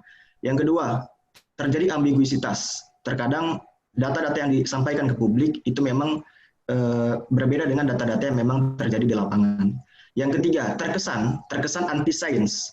Terkesan anti-sains di sini adalah kebijakan yang pemerintah implementasikan itu terkadang tidak sejalan dengan sains, yaitu melindungi kepentingan ekonomi dan politik dibanding di atas keselamatan rakyat sendiri. Nah, di sini saya mengutip dari filosof Thomas Hobbes. Beliau berkata bahwa berpolitik sama dengan mempunyai kuasa untuk menentukan hidup matinya warga negara. Pada saat ini, COVID-19 sedang menantang penguasa-penguasa di seluruh dunia termasuk di Indonesia untuk berpihak pada kesejahteraan rakyat dengan segala konsekuensi yang ada. Dan di sini saya merasa kenapa pemuda harus bergerak terhadap COVID-19 ini, karena satu, kita menyadari, anak-anak muda menyadari bahwa masa depan kita itu dipertaruhkan. Yang kedua, kita akan menanggung konsekuensi dari tindakan generasi-generasi tua hari ini. Itu yang sedang dirasakan oleh anak-anak muda. Yang ketiga, ini sebagai perspektif tambahan saya, tadi saya mencatat apa yang disampaikan oleh Ibu Yeni, karakter pemimpin, ada investasi pada orang lain, punya passion, fokus pada tujuan, pemimpin beraksi, dan mencari mentors. Nah, di sini saya mau menambahkan satu perspektif bahwa kita membutuhkan yang disebut dengan collective action. Yang Ibu Yeni sampaikan adalah bagaimana karakter pemuda secara individu, secara personal, secara orang per orang. Itu memang dibutuhkan. Tapi kita butuh sesuatu yang besar, sesuatu yang lebih besar, dan ini hanya bisa dicapai dengan gerakan-gerakan collective action. Seperti apa kekuatan anak muda jika bersatu? Anak muda jika sendiri-sendiri dia punya jiwa sosial yang tinggi, seperti passion dan lain-lain, seperti berdonasi, seperti menjadi relawan. Tapi bagaimana potensi pemuda jika memang kita berbicara kekuatan pemuda dari secara generasi, secara kelompok. Nah, kalau memang di dunia internasional dia punya collective action, yang memang dalam website Restless Development tersebut, saya rasa di Indonesia kita juga butuh yang namanya gerakan-gerakan bersama dari anak-anak muda. Sebagai contoh gini, sebenarnya saya juga ingin bertanya kepada Ibu Yeni, kira-kira collective action apa yang memang dibutuhkan anak muda untuk spektrum Indonesia. Saya punya ide seperti ini, Bu. Indonesia, kalau memang dilihat dari data BPS itu total penduduk 260 juta dengan total penduduk miskin 24,79 juta atau 9,22%. Dan ini dari 24 juta tersebut, 1 jutanya masuk dalam kategori sangat miskin, data versi BPS dan Kementerian Sosial. Tapi di luar 24 juta orang Indonesia ini, masih ada 53 juta lagi yang masuk dalam kategori rentan miskin. Jadi ada miskin, sangat miskin, dan ada lagi rentan miskin, ini sebesar 53 juta. Dan kebijakan pemerintah, penanggulangan sosial dalam masalah-masalah kemiskinan, pekerjaan, dan untuk hajat hidup masyarakat Indonesia, salah satunya ujung tombaknya adalah PKH, program Keluarga Harapan. Kami riset mengenai itu, kami paham mengenai itu, dan sampai 2020 terakhir itu baru menyasar 10 juta rakyat Indonesia yang miskin. Dan kita masih ada gap sebesar 14 juta yang memang sampai saat ini belum mendapatkan treatment apapun. Memang pemerintah punya treatment BPNT, bantuan pangan non tunai. Memang dia kategorinya adalah di atas PKH. Miskin tapi di atas lebih sedikit sejahtera dibanding yang miskin. Nah, dengan gap-gap tersebut, saya melihat bahwa kita Indonesia masuk dan berkomitmen dalam SDGs, Sustainable Development Goals 2030, di mana poin pertamanya adalah no poverty. Kita mengentaskan kemiskinan. Dan kemarin saya diskusi dengan teman-teman tenaga ahli di DPR RI bahwa dengan tingkat pengentasan kemiskinan yang sebesar 0,51% pada periode Pak Jokowi, dalam 5 tahun terakhir, persentase kemiskinan hanya berkurang 0,51%. Ini data dari BPS yang memang kita ambil dari website BPS. Dengan jumlah kemiskinan 24 juta, dengan yang dibantu oleh pemerintah baru 10 juta rakyat miskin, saya merasa ini adalah pemerintah tidak akan sanggup dan tidak akan cukup waktu untuk mengejar SDGs pada 2030 jika hanya mengandalkan APBN ataupun program-program pemerintah. APBN 2020 pasca COVID kemarin diperbaharui sebesar 2.738 triliun belanja negara, sedangkan pendapatan negara berkurang jadi 1.600 triliun, kita defisit menjadi sekitar 1.039 triliun, atau 6,34% dari PDB, dan anggaran perlindungan sosial itu sebesar 372 triliun yang ditambah lagi menjadi 203 triliun pasca COVID kemarin. Nah, saya punya ide bagaimana kekuatan pemuda menghadapi COVID ini. Selama ini pemuda suka berdonasi, mengumpulkan bantuan dari masyarakat di beberapa website lokal, gitu kan, mengumpulkan donasi-donasi, dan ini disebarkan secara sporadis kepada kabupaten ini, kepada komunitas masyarakat ini, kepada masyarakat mahasiswa ataupun dimanapun yang memang dekat dengan lingkungan mereka. Bagaimana jika pemerintah dan pemuda sama-sama berkolaborasi satu sama lain untuk menjabarkan bahwa kita punya kebutuhan untuk pengentasan kemiskinan atau bantuan COVID sekian. Dan ini kita komandokan dari pemerintah. Pemuda mengumpulkan donasi-donasi dan berbagai relawan dan lain-lain. Dan ini kita komandokan dan ini efeknya akan lebih dahsyat, saya rasa, karena memang gerakan-gerakan kita tidak dilakukan secara sporadis. Baik. Nah, Mas Ali, mohon maaf ini Bu Yeni jam 2.30 Ulan ada acara, jadi kalau bisa di mungkin berapa ini lagi. Karena masih ada Pak Yamin, terus nanti Bu Yeni menanggapi. Terima kasih, mungkin itu yang bisa saya tanggapi, karena hanya anak muda yang punya kenekatan agresif atau dalam bahasa akademik kenekatan asertif. Dan kita butuh collective action. Apa yang bisa kita lakukan? Terima kasih. Assalamualaikum warahmatullahi wabarakatuh. Waalaikumsalam warahmatullahi wabarakatuh. Selanjutnya mungkin Pak Yamin ini sebelum nanti ditanggapi oleh Bu Yeni. Oke, terima kasih Pak Agus atas kesempatannya. Bu Yeni, terima kasih atas pemaparannya tadi. Saya hanya ingin menjadi gong ini dari pernyataan-pernyataan para panelis ini ya. Sudah disampaikan semua karakter-karakter pemimpin dan segala macam semua. Cuma saya begitu menerima undangan Pak Agus untuk menjadi panelis ini, saya teringat satu buah buku judulnya Millennial Kill Everything gitu ya.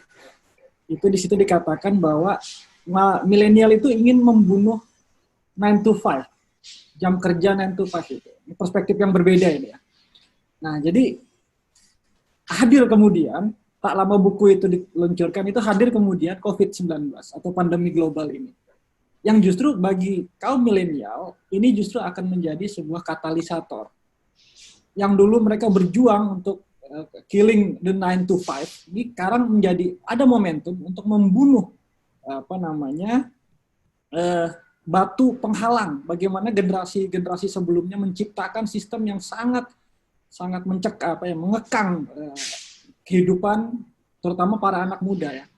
Padahal kita tahu ya kunci dari anak muda itu poinnya cuma beberapa hal. Selain kreatif, berikutnya mereka cuma butuh didengar. Tadi menarik pernyataan Mutia bahwa mereka kurang didengar. Gitu kan? Padahal kalau kita lihat ketika Pak Jokowi terpilih menjadi presiden periode pertama, harapan besar kaum milenial itu hampir semuanya tertumbuh pada beliau, yang dimana beliau masih berusia saat itu mungkin sekitar umur 50-an, ya masih dikategorikan muda gitu ya dibanding calon-calon yang lain.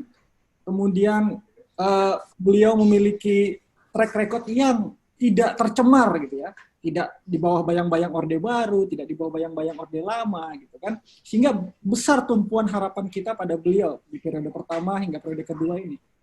Tapi ketika periode kedua berjalan baru berapa bulan gitu ya, saya melihat ada gimmick-gimmick yang latah gitu ya.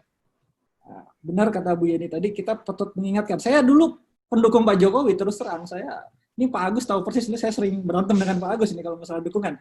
Tapi kemudian kita perlu mengingatkan bahwa kelatahan itu menurut saya sangat kentara, sangat kasar gitu ya. Bagaimana, bukan saya tidak setuju bagaimana anak muda kemudian dilibatkan dalam sistem pemerintahan. Saya sangat setuju. Karena dengan era yang sangat cepat seperti sekarang, kita butuh anak-anak muda yang progresif. Tapi kelatahannya ini yang tidak saya setuju gitu ya. Misalnya apa?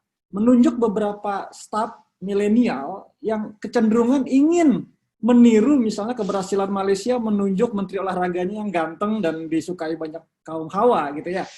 Nah, ini kemudian menjadi hal yang latah sebenarnya karena tidak ada feedback yang cukup baik sebenarnya, kecuali masalah kontroversial yang dihasilkan gitu ya. Nah, beda sama kompetensi yang dikatakan oleh Mbak Oki tadi, ketika mungkin Malaysia menunjuk, siapa saya lupa namanya, Menteri Olahraga Malaysia itu, Sadek itu punya kompetensi. Memang benar, staf milenial yang di bawah itu secara background mereka punya hal-hal yang hebat di bidangnya. Tapi ketika bicara konteks birokrasi, ya mohon maaf, saya di dunia pendidikan, pengajar, mana menteri pendidikan saya sekarang ketika COVID ini, ketika semua orang tua berteriak masalah sekolah, ketika UKT yang terus tanpa relaksasi dan tanpa pengurangan, saya tidak melihat menteri pendidikan saya gitu ya. Ini belum bicara kepada presiden ya, tapi ini baru bicara pada sektor-sektor yang spesifik. Kami gitu ya di dunia pendidikan sekarang kita menjadi beradaptasi harus dengan cepat. Ini kalau kita di Pulau Jawa, mungkin alhamdulillahnya koneksi masih lancar. Saya sering mendengar keluhan-keluhan dari teman-teman dosen gitu ya, guru di pedalaman, terutama saya dari Kalimantan gitu ya, dari Tarakan misalnya, dari Nunukan, susah sekali mendapatkan sinyal. Belum teriakan-teriakan mahasiswa tentang paket kuota yang katanya dijanjikan akan diberikan yang sampai sekarang tidak pernah diturunkan gitu misalnya. Nah, akhirnya apa? Kita berhadapan pada realitas sosial di mana kemudian pemimpin-pemimpin yang ada saat ini, yang formal ini kemudian menjadi gagap. Betul, COVID ini kemudian membuat pemimpin di seluruh dunia gagap. Tapi kegagapan itu kan kemudian bisa dieliminir dengan tindakan-tindakan yang harusnya rasional dan realistis, simple gitu ya. Tapi hari ini kita disajikan dengan drama-dramaturgi gitu ya, mungkin kalau bahkan lebih dari dramaturgi, mungkin drama yang sangat kasar. Bagaimana kemudian Menteri A bisa berbeda kebijakannya dengan Menteri B, Menteri yang khusus menangani pandemi tidak pernah muncul di publik, yang justru hilang entah kemana misalnya. Kemudian kebijakan-kebijakan lainnya yang kemudian menyarankan new normal, tapi kemudian nggak ada bedanya. Apa bedanya new normal dengan normal biasa cuma ditambah masker gitu misalnya, hanya dengan ditembak termogan misalnya. Apa bedanya kemudian? Protokol kesehatan seperti apa yang ingin kita jalankan kalau kemudian pemimpinnya sendiri tidak memiliki kepekaan sosial, utamanya seperti yang dikatakan Mutia tadi. Maulah sedikit mendengar gitu ya, terutama anak muda, karena benar kata Mas Ali tadi, yang terdampak itu kaum milenial. Sekarang gini, ini posisi masih 3 bulan, 4 bulan. Coba dibayangkan kemudian kalau proses seperti ini terus berlangsung, drama terus disajikan, betapa muaknya anak muda di bawah sana. Betapa muaknya grassroots di sana. Dan itu mungkin yang ditakutkan oleh Pak Jokowi dan orang sekitarnya, bahwa kemudian akan mungkin muncul gelombang-gelombang 98 baru misalnya. Apakah itu yang ditakutkan? Dan kemudian suara-suara anak muda diredam begitu rupa, ya kan?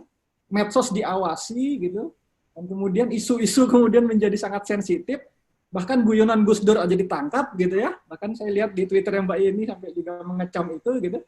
Nah, apakah hal ini yang harus mengantisipasi kebangkitan atau bisa jadi menjadi katalisator baru terhadap kemuakan para anak muda? Jadi pesan saya sih satu dalam hal ini adalah dengarkanlah suara anak muda, karena lebih dari 51% selain terdampak tadi, Indonesia saat ini bergantung pada anak muda untuk mengembalikan momentum apapun, ekonominya, sosialnya, bahkan spiritualnya. Karena saya mengutip, sebagai penutup saya mengutip perkataan dari John Kotter ya, seorang dosen dari Harvard, dia mengatakan bahwa kita betul adalah manusia. Kita adalah manusia yang spiritual yang sedang bekerja sebagai manusia profesional. Terima kasih. Assalamualaikum warahmatullahi wabarakatuh. Terima kasih Pak Agus. Assalamualaikum. Terima kasih Pak Yamin dan ya Mas Ali. Saya kira tadi catatannya penting ya dari berdua. Yang pertama dari Mas Ali yang paling saya catat adalah mengenai collective action anak muda itu. Kemudian yang kedua dari Pak Yamin mengenai mendengarkan suara anak muda. Mungkin Bu Yeni di sela-sela waktu ini bisa memberikan tanggapan. Silakan Bu Yeni. Saya senang banget ya tadi dengerin semuanya ya, mulai dari Mbak Dina. Kalau Mbak Dina sih nggak usah dikomentarin, udah hebat lah. Jadi setuju semuanya gitu ya, apalagi kan beliau selalu mengingatkan kita. Penting sekali buat kita untuk berpikir agak-agak curigation dikit ya, bahwa ada konspirasi dan lain sebagainya, sehingga kita tuh nggak disesatkan ya dalam mengambil tindakan. Nah, namun juga penting juga sekarang juga tren salah satunya adalah orang fokusnya ke konspirasinya itu mungkin Mbak Dina, sehingga kemudian nggak mau ikut protokol kesehatan. Kan bilang, ini kan di belakang konspirasi, nggak apa-apa lah, kita tetap biasa aja. Nah, perkara ini apa yang terjadi ini konspirasi atau tidak konspirasi, itu lain hal. Sejarah yang akan membuktikan, proses investigatif dan lain sebagainya itu nanti kita lihat saja dengan berjalannya waktu. Yang paling penting sekarang kita tetap harus mewaspadai COVID. Nah kan gitu kira-kira, itu cuma mungkin tambahan aja sih.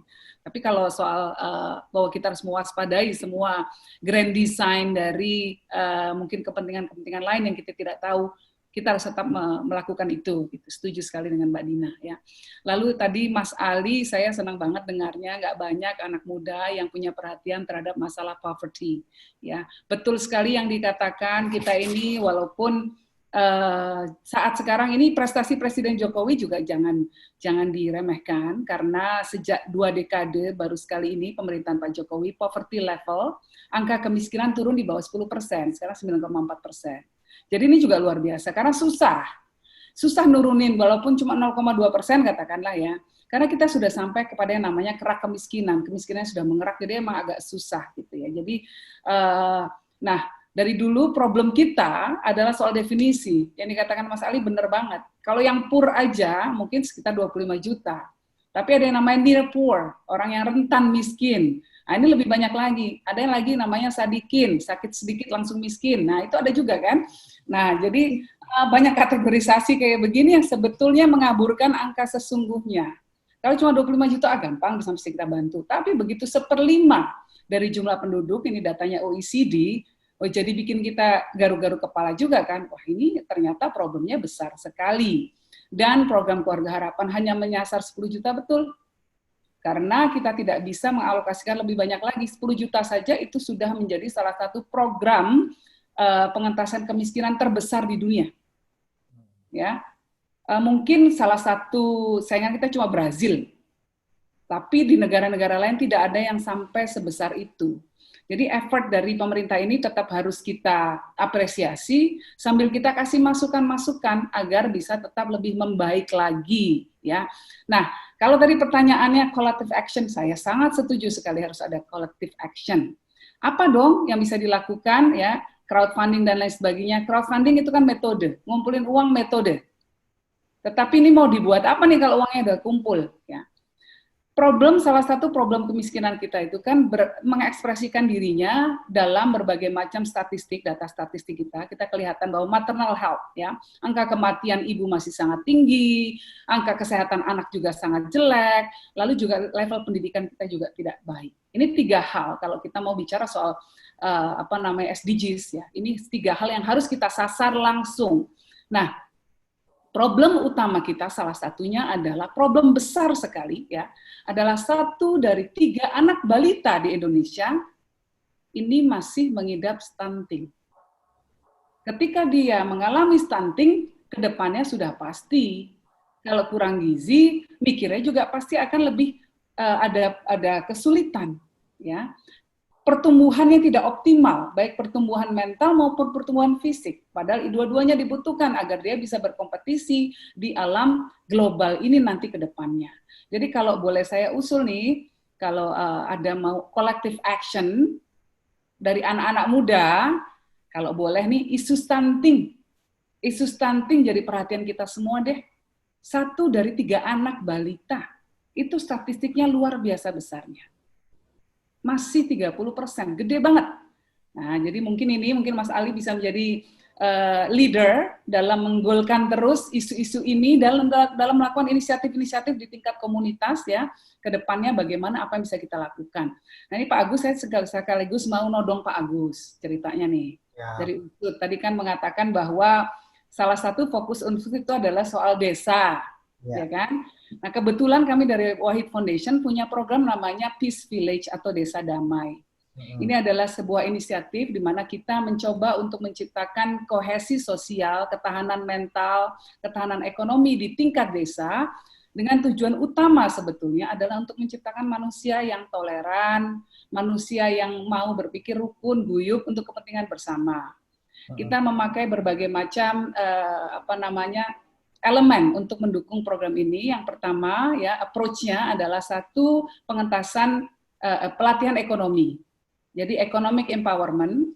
Yang kedua, training untuk peace building mechanism. Jadi kita mengajarkan masyarakat mekanisme untuk menciptakan komunitas yang bebas konflik, cara mengatasi konflik prevention, masyarakat yang toleran, yang saling menghormati satu sama lain, perbedaan agama tidak menjadi pemisah kita, dan lain sebagainya. Gitu. Yang ketiga, elemen yang ketiganya adalah women empowerment. Jadi kita sengaja menguatkan peran ibu-ibu di tingkat komunitas, di tingkat desa, terutama agar ikut terlibat dalam pengambilan kebijakan di tingkat desa. Misalnya melalui musyawarah rembuk desa. Gitu. Jadi kalau ada dana desa turun, ibu-ibu juga dilibatkan, kemudian bisa ikut rembuk, ya, ikut saran bahwa ini dipakai untuk bangun posyandu yang lebih bagus dong fasilitasnya. Nah, misalnya hal seperti itu. Ini program Peace Village kita kebetulan didukung oleh UN Women, ya, badan PBB yang punya concern utama soal women empowerment dan juga tentang family tentunya. Ada di Pulau Jawa, sudah ada di 9 kota, akan ditingkatkan lagi jadi 30 desa, ya. Nah, kami berharap dari Unsud ini mau ikut bantu-bantu kita, karena semuanya ini sifatnya banyak yang voluntary. Kalau dari sisi ekonominya, mahasiswanya bisa kasih pelatihan, kita bantu ibu-ibu produknya yang bagus-bagus, kita bikin packaging yang lebih bagus, sehingga nilai jualnya lebih tinggi lagi, kayak gitu-gitu, Mas. Kita ngajarin cara bikin cash flow management, ya, supaya duit untuk modal bikin gorengan berikutnya nggak dipakai buat beli jilbab yang lagi tren yang baru keluar. Nah, misalnya kayak gitu-gitu. Nah, ini kita ajarin hal-hal simple semacam itu, added value dan lain sebagainya. Nah, jadi saya todong ya Mas Agus ya ke Ya, depan. nanti kalau bisa kita punya itu aja Bu, punya satu apa namanya desa pilot project, nanti kita tunjuk di sini. Mungkin nanti kerjasama dengan Wahid Foundation gitu ya. Yes, Kita sih setiap tahun, nah pasti ada pengabdian nih, Pak Yamin juga punya, yang lain juga. Dan ini terbuka bukan cuma untuk khusus siapapun, Mbak Oki juga sama, kalau mau ngasih penyadaran soal lingkungan hidup, monggo, kita sangat terbuka. Mbak Dina juga berpikir kritis dan lain sebagainya, Mbak Mutia gitu ya, Mas Ali, Mas Yamin, semuanya kalau mau ikut partisipasi kita sangat senang sekali. Nah, terus Mas Yamin tadi soal pejabat yang ganteng ya. Ya Mas, saya setuju banget, nggak perlu ganteng Mas, yang perlu setia. Kan gitu. Setuju, dan ini sama semua dengan yang dikatakan oleh Mbak Oki tadi soal kompetensi dan lain sebagainya ya. Jadi ke depan memang harus kompetensi yang dikedepankan dan komitmen. Ya, kalau cuma pinter ya, pinter aja tapi dia tidak menggunakan kepintarannya untuk maslahah umat ya, maslahah masyarakat ya.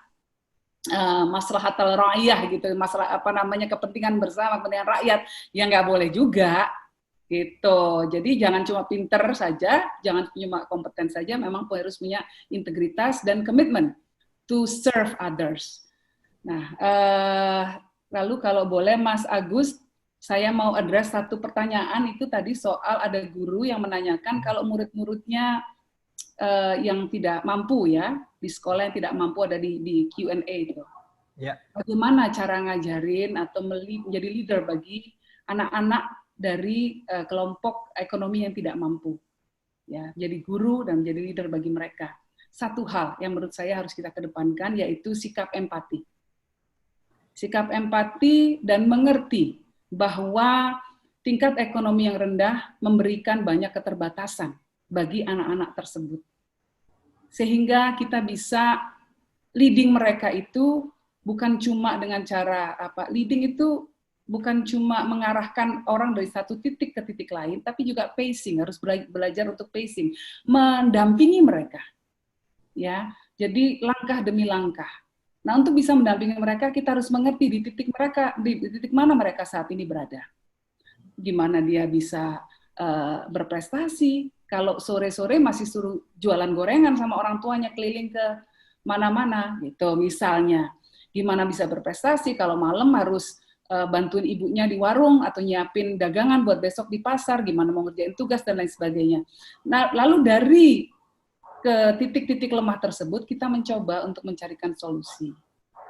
Jadi memang yang paling utama ditumbuhkan dulu empatinya. Semua anak pasti berbeda, apalagi anak dari latar belakang ekonomi yang lemah.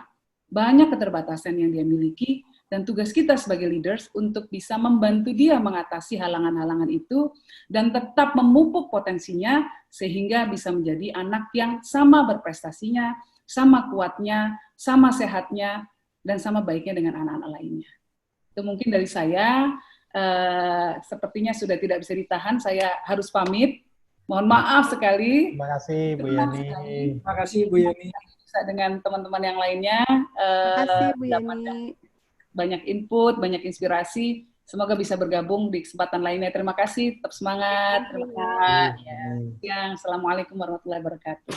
Waalaikumsalam warahmatullahi wabarakatuh. Baik, ini masih ada beberapa pertanyaan bisa ditanggapi oleh teman-teman panelis di sini ya. Saya kira bisa baca di chatnya. Nanti kita di mana di Q&A ini.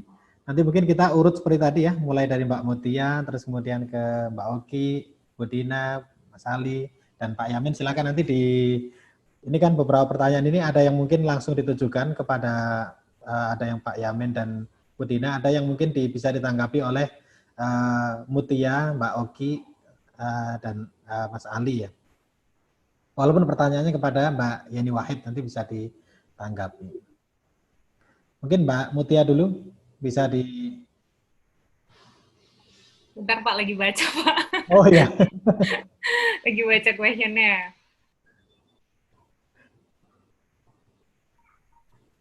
Mungkin itu buat apa namanya Pak Yamin sama Bu Dina kali ya yang udah ada mention langsung gitu. Iya. Tapi tentang kepemimpinan 4.0 saya kira bisa ya, Mbak Mutia memberi tanggapan pengaruh industri 4.0 terhadap leadership saat ini gitu. Apa yang perubahan yang paling signifikan yang dirasakan oleh Mbak Mutia? Ini kan kalau ngomongin yang leadership, anak-anak muda sendiri kan segmentasinya banyak ya Pak. Maksudnya ada beberapa anak muda yang memang udah dia memang basisnya adalah 4.0 industri, memang fokusnya di situ gitu.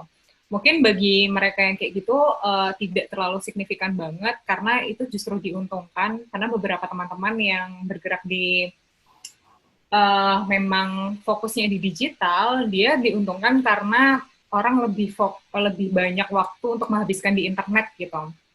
Jadinya mereka lebih bisa meng-engage lebih banyak orang dari yang sebelumnya gitu. Tapi sangat kesulitan untuk saya dan teman-teman yang bekerja di komunitas, yang bekerja di grassroots gitu. Karena untuk misalkan kita mau biasanya kita bertemu dengan masyarakat gitu, mengadakan pelatihan bersama masyarakat gitu ya, itu rada susah. Akhirnya kemarin kita bikin modul simple, misalkan kalau kayak saya kan instalasi solar panel di sebuah desa gitu ya. Itu kan susah ya, maksudnya kita harus ke sana, harus survei, harus melihat situasinya, terus harus pemasangan, itu benar-benar banyak aktivitas offline ya ketimbang online ya gitu. Dan yang paling susah itu sebenarnya kalau di kondisi COVID ini adalah itu sih adaptasi bagaimana akhirnya kita harus coba pelatihan online gitu, coba pelatihan simple-simple yang online gitu untuk wawasan aja, cuman itu juga kesulitan gitu. Tapi kalau ini pengaruhnya terhadap industri 4.0 sendiri yang dia basisnya kebanyakan digital, di organisasi saya sendiri itu emang untuk meng-engage ya walaupun aktivitasnya offline gitu, tapi untuk meng-engage anak muda itu emang lebih mudah di online gitu, kayak Instagram. Jadi peran sosial media itu benar-benar sangat berpengaruh kalau menurut saya ya. Jadi pemanfaatan sosial media dan internet untuk apapun itu, untuk meng-engage terutama dan untuk mengedukasi itu emang berpengaruh banget sih. Tapi untuk di COVID seperti ini, untuk organisasi atau kegiatan-kegiatan anak muda yang basisnya offline itu sangat-sangat struggle sih. Oke. Kalau dari saya. Terima kasih Mbak Mutia. Mungkin Oki, gimana Ki kalau ini Ki, generasi Mutia ini kan kayaknya mudah banget dengan Instagram dan sebagainya gitu. Ya, jadi gini pertanyaannya tadi langsung merujuk ke kaitan leadership dengan revolusi 4.0 gitu. Lalu kita juga tahu 4.0 selalu disebut-sebut di sosial media, dalam bahasan media, lalu ada organisasi yang mendedikasikan dirinya untuk pengembangan 4.0 di Indonesia katanya. Tapi gini, kalau kita belajar sejarah, kita akan melihat sebenarnya perubahan yang didorong oleh teknologi itu kan bukan hanya terjadi sekarang ini.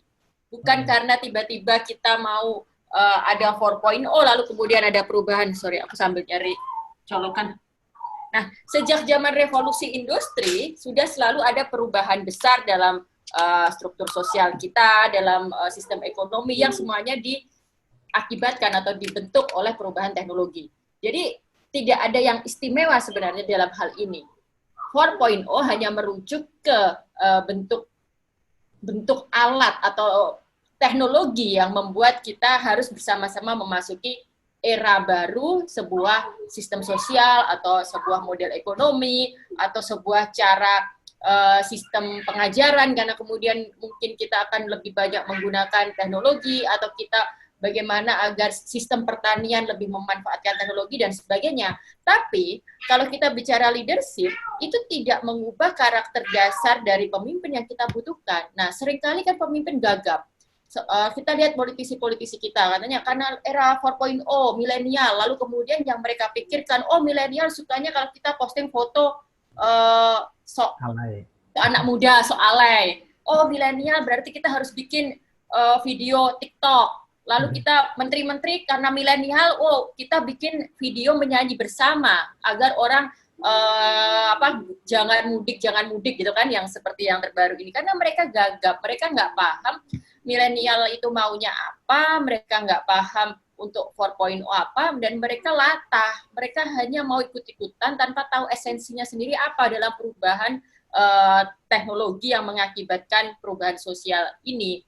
Nah, jadi kembali ke karakter pemimpin, strik aja ke soal kompetensi, kemampuan untuk melihat masalah secara besar, kemampuan untuk melihat big picture-nya itu. Sehingga kalau ada seruan 4.0, mereka pun nggak gagap karena mereka tahu tujuan yang hendak dicapai.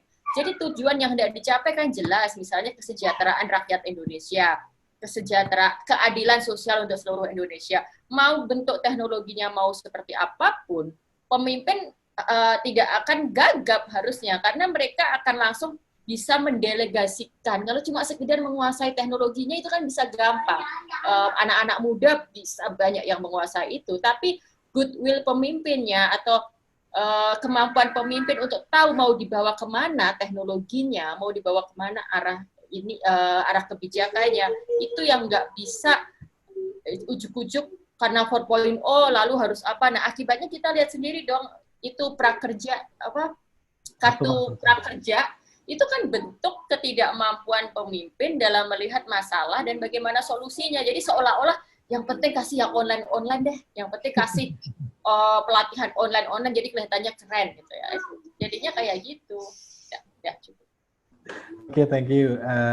Selanjutnya Bu Dina ya, ini saya kira untuk Bu Dina juga ada yang langsung pertanyaannya Bu Dina. Mengenai ketegangan antara Amerika Serikat dengan Cina di tengah wabah pandemi, menyulitkan kolaborasi internasional. Ya ini, mungkin Bu Dina juga bisa baca dari perang dagang berlanjut ke perseteruan antar mengenai asal-usul virus. Pihak Amerika menuding COVID-19 sebagai virus Cina yang berasal di Wuhan, sementara Cina menuduh COVID-19 bagian dari program militer Cina. Apakah ini akan menyebabkan tidak adanya pemimpinan global gitu, dalam perang melawan pandemi COVID ini? Kita kan masih perang pandemi COVID ya Bu Dina ya, masih. Jadi kemungkinannya nggak ada gitu. Menurut Bu Dina gimana ini? Mic-nya Bu Dina.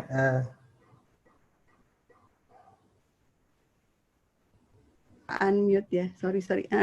Ya, mungkin saya tarik ke masalah ini dulu. Jadi sebelum kita ke antara Amerika versus China itu, memang secara realnya pandemi ini membuktikan bahwa pasar bebas itu gagal gitu ya.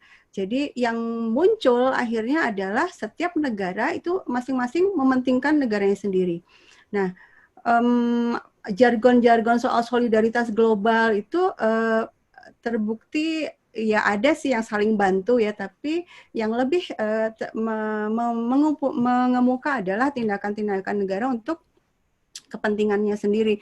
Contohnya misalnya ketika kisah rebutan masker itu kan, jadi misalnya kasus Perdana Menteri Slovakia itu pernah curhat, kita udah bawa koper nih ke China mau beli masker, kopernya itu uang cash gitu kan, tapi pas mau beli sudah ada yang duluan dengan bawa uang cash yang lebih besar lagi gitu. Nah artinya memang ini kasus pandemi ini membuat orang akhirnya kembali pada egoisme negara. Nah, kemudian sekarang kalau memang terkait dengan perang dagang ini ya kita lihat di dalam kacamata ini ya bahwa Amerika juga sebenarnya dalam kondisi ingin mempertahankan kepentingannya, China juga tentu saja. Tentu dalam kondisi seperti ini memang sulit untuk mewujudkan solidaritas global yang sering didengungkan sejak pasca Perang Dunia Kedua dulu. Nah, saya menyarankan kita tuh melihat kondisi ini dalam dua level gitu ya. Jadi kalau di level global betul ada perang dagang antara Cina dengan Amerika dan kedua pihak memang saling perang narasi dalam hal ini. Contohnya Menlu Amerika baru-baru ini kan menarik pernyataannya. Indonesia terancam oleh Partai Komunis Cina, gitu ya. Loh, ada apa kok ujuk-ujuk bicara soal ini? Nah, tentu kita kalau kita lihat dari kerangka perang dagang ini, ya ini bagian dari narasi.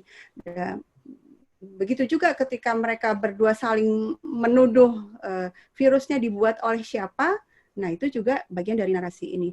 Apakah masuk akal virus itu dibuat? Sangat mungkin. Jadi bukannya virus itu dibuat dari nol, tidak, tapi virus itu dari alam, tapi memang ada lab di Wuhan dan juga ada lab di Amerika yang sama-sama memang meneliti soal virus, ya.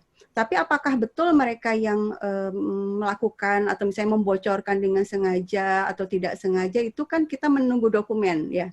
Jadi beda antara teori konspirasi dan tidak konspirasi dari sisi dokumen. Kalau teori konspirasi itu mencocok-cocokkan, mengira-ngira. Tapi kalau kita menggunakan analisis ekonomi politik global, misalnya kita tunggu dokumen resmi. Biasanya di Amerika Serikat itu secara berkala kan memang diungkap. Misalnya dulu memang tahun 60-an itu memang pernah ada lab di Amerika yang membuat percobaan menginjeksi virus Aedes aegypti dengan penyakit.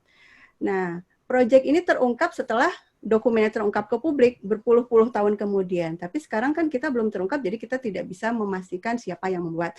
Nah, tapi kemudian itu tadi di level global bagaimana kita menyikapi, tapi di level negara, saya pikir yang terpenting adalah, saya kembali ke pernyataan saya yang awal tadi, kita tuh yang paling penting mengedepankan kepentingan kita. Ya, jadi ilmuwan-ilmuwan kita itu sudah sangat hebat. Misalnya kita sudah bisa bikin rapid test sendiri, alatnya. Itu dibuat oleh UNPAD bekerja sama dengan ITB, itu jauh lebih cepat, jauh lebih murah gitu kan. Produksinya bisa dengan massal. Berarti yang dibutuhkan kan political will-nya pemerintah, ya kan. Sementara di saat yang sama banyak nih penjual maklar-maklar yang mau menjual alat rapid yang dari luar negeri.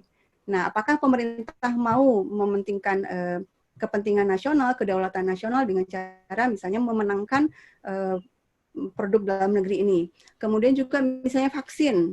Vaksin ini juga dari sisi bahwa pembuatan vaksin itu sebaiknya kan dari seed virus yang di negaranya. Jadi virus yang vaksin yang beredar, ya saya baca di bukunya Ibu Siti Fadila, ya, saya bukan dokter, beliau dokter, beliau mengatakan bahwa kalau vaksin itu dibuat dari seed virus yang orang-orang sudah pernah kena, gitu kan. Nah, seed virusnya itu, benih virusnya itu sebaiknya tentu kalau orang Indonesia ya pakai benih virus dari Indonesia, artinya kita buat sendiri virusnya. Itulah yang saya maksud dengan kita mengutamakan kepentingan nasional, itu di level negara, itu yang penting kita lakukan. Jadi kesimpulannya, kita sebagai mengamati perang dagang Cina dan Amerika, oke, kita itu membuka wawasan kita paham ada kepentingan global di sini, tapi di level nasional yang kita lakukan adalah ya kita lakukan apa yang bisa kita lakukan. Nah, tadi Mbak Elo cerita tentang ketahanan pangan, itu luar biasa. Mudah-mudahan nanti kita bisa kerjasama. Pak Agus, saya ini mulai semester depan itu ada mata kuliah baru, Pak Agus. Kedaulatan food security and sovereignty. Ya, jadi mata kuliah baru bikin. Ya, artinya di level negara memang perlu ada langkah-langkah yang praktis, yang memang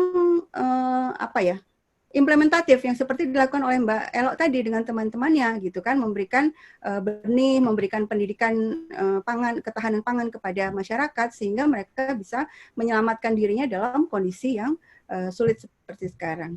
Iya. Dari saya itu aja, Pak Agus. Terima kasih. Terima kasih, Bu Dina. Saya juga sekarang ini, Bu Dina, di rumah punya ini budik damper, itu apa namanya, untuk lele sama. Oh iya ya, lagi hit itu.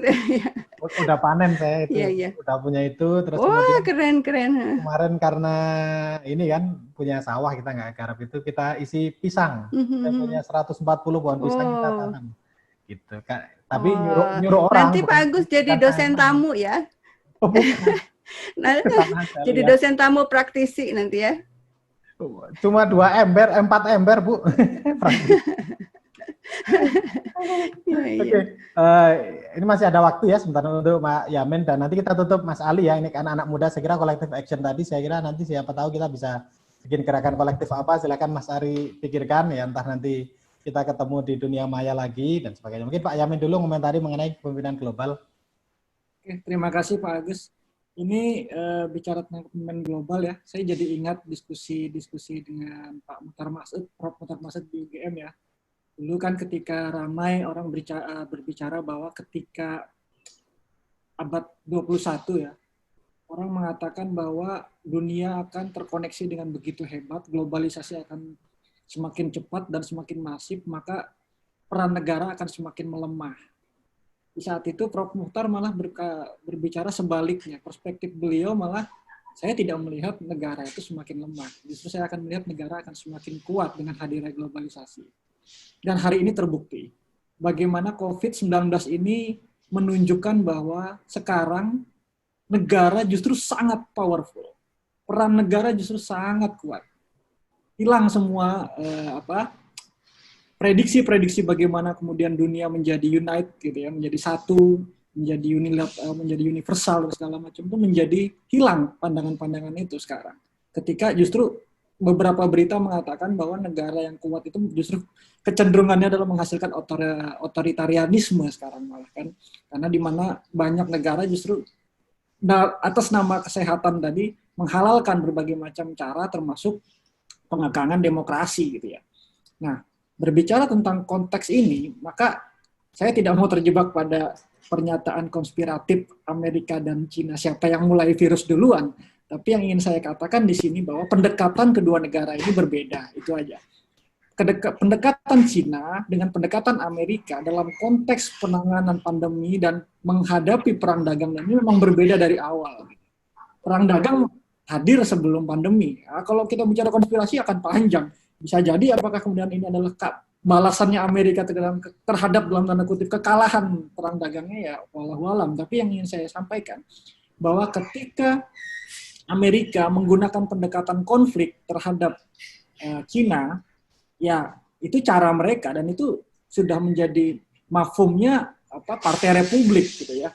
Bagaimana kita tahu hampir semua pemimpin atau presiden Amerika yang berasal dari Partai Republik atau Republikan kecenderungan konservatif dan memang mengurusi negara lain gitu ya. Ya, Trump adalah contoh terbaik dari bukti itu gitu kan. Nah, kemudian sementara dalam menangani menghadapi pandemi ini, global ini, kemudian Cina tidak menggunakan pendekatan konflik dengan segala ancaman yang dilakukan oleh Amerika. Seperti kita tahu bagaimana kemudian beberapa kapal induk sudah merapat di Laut Cina Selatan gitu ya. Kemudian beberapa rudal sudah disiapkan gitu untuk mengancam Cina dengan segala macam intriknya gitu kan. Cina tidak membalas meskipun dia juga bersiaga gitu ya. Dia tidak membalas dengan melakukan tindakan militer saat ini. Tapi yang dia lakukan adalah justru memperkuat pendekatan ekonomi politik. Dia bantu Afrika, dia bantu kemudian negara Amerika Latin, bahkan Italia sebagai salah satu negara sentral di Eropa sering menyatakan bahwa China adalah dewa penolong bagi mereka ketika pada saat itu Italia puncak-puncaknya COVID-19. Nah, pendekatan yang berbeda ini membuat Amerika sangat gerah gitu kan. Pendekatan yang berbeda ini justru membuat Amerika ini menjadi sangat geram gitu ya. Nah, pertanyaan kemudian apakah kemudian tidak bisa melahirkan kepemimpinan global? Nah, disinilah peran PBB yang menurut saya gagal. Kalau misalnya WHO itu mewakili PBB sebagai konteks penanganan pandemi ini, maka saya akan katakan PBB itu mengulangi kegagalannya LBB gitu ya. Nah, apakah kemudian akan ada perang selanjutnya? Belum tentu terjadi memang. Akan terjadi perang dunia ketiga atau perang antara Amerika Cina mungkin belum akan terjadi karena cost-nya terlalu mahal. Tapi peran kemudian kegagalan pemimpin dari PBB untuk kemudian menjadi jembatan itu menjadi rusak karena mereka sendiri gitu. Bagaimana kemudian hari ini mereka mengusulkan hidroklorokin, kalau nggak salah obat itu ya, hidroklorokin sebagai obat ampuh dalam menghadapi COVID, tapi selang sebulan kemudian mereka menarik bahwa itu adalah obat yang sangat berbahaya. Nah, itu dipercaya oleh pemimpin-pemimpin dunia, itu pemimpin global, termasuk Trump dan Jokowi gitu kan. Mereka pesan itu obat banyak-banyak gitu kan. Akhirnya gagal. Artinya apa? Bisa jadi di sini kalau kita bicara konspiratif juga di sini ada kerjasama dengan perusahaan farmasi. Bikin tuh statement dulu kan, laku, gagal, ya udah yang penting mereka sudah untung gitu kan. Nah, terlepas daripada itu, hari ini kegagalan organisasi internasional seperti WHO, PBB ini adalah membuktikan bahwa kemudian kita kembali kepada konteks bahwa negara memainkan peranan penting. Sekarang negara adalah aktor internasional sentral, kembali kepada konsep realis, mungkin bahkan sebelum Perang Dunia Kedua. Bagaimana kemudian negara itu menjadi sangat penting. Oke, sekarang ada aktor-aktor non negara. Ya, tapi kemudian hari ini kita melihat peran penting negara menjadi sangat krusial dan bagaimana kemudian peran negara itu dibawa menghadapi perahu di dalam lautan pandemi ini. Mungkin itu dari saya, Pak Agus. Terima kasih. Baik, terima kasih Pak Yamin. Mas Ali ini sudah 307, jadi kita maksimal 315 ya, biar nggak terlalu panjang. Silakan mungkin ini Mas Ali ini kan anak muda ya, milenial, ya, mantan ketua BEM, sekarang juga sedang S2 nih Bu di Turki, gitu. Sebentar lagi kembali ke Indonesia gitu. Nah kita yang lebih senior sedikit dari Mas Ali ini mungkin punya ide nih, apa yang bisa kita lakukan? Mungkin ya ide dulu, siapa tahu nanti bisa kita follow up ya. Kalau pelihara lele kan udah itu bisa nanti Bu Dina gitu. Yang lain misalnya apa collective action yang bisa dilakukan kita ini anak-anak muda kira-kira gitu Mas Ali. Kalau saya gini Pak, saya melihat apa yang bisa dilakukan oleh anak-anak muda sekarang. Kita ini kan selama ini melakukan gerakan secara sporadis gitu. Jadi masing-masing komunitas, masing-masing kelompok per individu dia melakukan gerakan secara sporadis. Tidak ada satu komando. Nah, bagaimana jika pemerintah mengambil alih komando ini, kita punya potensi kekuatan sebagai generasi muda, dan kita salurkan kepada satu kebutuhan negara yang memang benar-benar dibutuhkan gitu kan. Seperti tadi saya ambil contoh no poverty dalam SDGs gitu kan, atau bisa kita ambil kebutuhan-kebutuhan yang lain gitu. Karena saya membaca ke depan pasca new normal ini, kehidupan kita sebagai bangsa negara dan sebagai bangsa dunia pun akan berubah ke arah digital economy. Kita sedang bergerak ke arah sana, ke arah digital economy, dan kepemimpinan anak-anak muda di Indonesia pun sedang bergerak ke arah bonus demografi 2030, di mana usia generasi muda jauh lebih besar daripada usia-usia dewasa dan anak-anak yang muda yang lain. Dan bisa kita baca dari pemilu 2024 nanti pun, itu hampir bisa dipastikan semua tokoh-tokoh yang maju adalah anak-anak muda yang sebelumnya belum pernah tampil dalam kontestasi capres-cawapres sebelumnya. Dan ini merupakan sebuah angin segar. Nah, kondisi-kondisi menuju 2030 ini, menuju bonus demografi, menuju SDGs, saya rasa kegiatan-kegiatan kolektif ini harus ada gerakan bersama, tapi harus melibatkan antara pemerintah dengan pemuda. Seperti dalam bukunya Fahri Hamzah, Negara, Pasar, dan Rakyat, selama ini yang mengendalikan negara adalah negara dan pasar, yaitu pemerintah dan para pengusaha. Sedangkan rakyat adalah faktor ketiga yang memang selama ini jarang dilibatkan dalam pengambilan keputusan.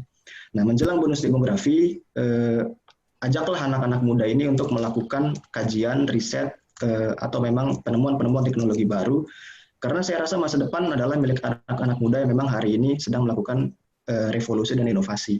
Gitu. Jadi, bagi anak-anak muda yang memang bergerak di politik, saya percaya bahwa politik itu kotor bukan karena banyaknya orang-orang jahat, tapi karena sedikitnya orang-orang baik yang mau terlibat. Bagi teman-teman yang bergerak di bidang ekonomi, sedang membangun digital ekonomi, di saat orang-orang atau memang para akademisi di kampus-kampus masih melakukan diskusi-diskusi, mereka sudah melakukan tindakan meskipun kecil. Jadi kenekatan agresif inilah yang memang hanya dimiliki oleh anak-anak muda, dan saya ingin ada satu gerakan bersama pemerintah melibatkan faktor ketiga dalam bukunya Fahri Hamzah, yaitu rakyat, yaitu anak-anak muda sekarang, untuk sama-sama membangun Indonesia menuju 2030 ke depan. Itu Pak. Oke, baik. Terima kasih Mas Ali ya. Saya kira memang anak muda itu kelebihannya katanya keberanian ya, tapi pertimbangannya kurang. Kalau orang tua itu kan pertimbangannya banyak gitu, jadi langkahnya pelan-pelan kan gitu.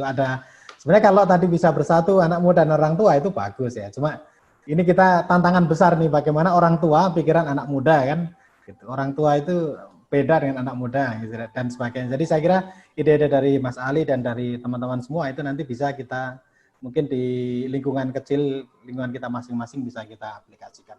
Oke, saya kira sudah 3:11 ya. Kita akan tutup acara ini. Sekali lagi saya ucapkan terima kasih kepada Mbak Oki yang sudah bersedia hadir, kemudian Bu Dina, Mutia, Pak Yamin, kemudian Ali juga yang sudah bersedia hadir, juga kepada para peserta yang sudah hadir di sini ya. Ini satu persatu sudah keluar karena sudah lebih dari jam 3.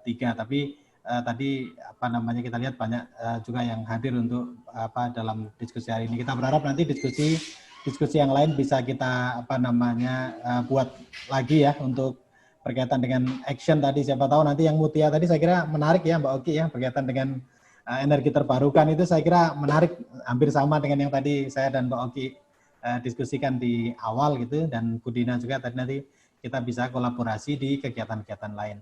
Sekali lagi terima kasih. Saya tutup. Assalamualaikum warahmatullahi wabarakatuh. Sampai ketemu lagi ya. Waalaikumsalam. Terima kasih Pak Agus, terima kasih Mbak Terima kasih Pak Agus, terima kasih semuanya. Terima kasih Pak Yamin dan Ali. Ya.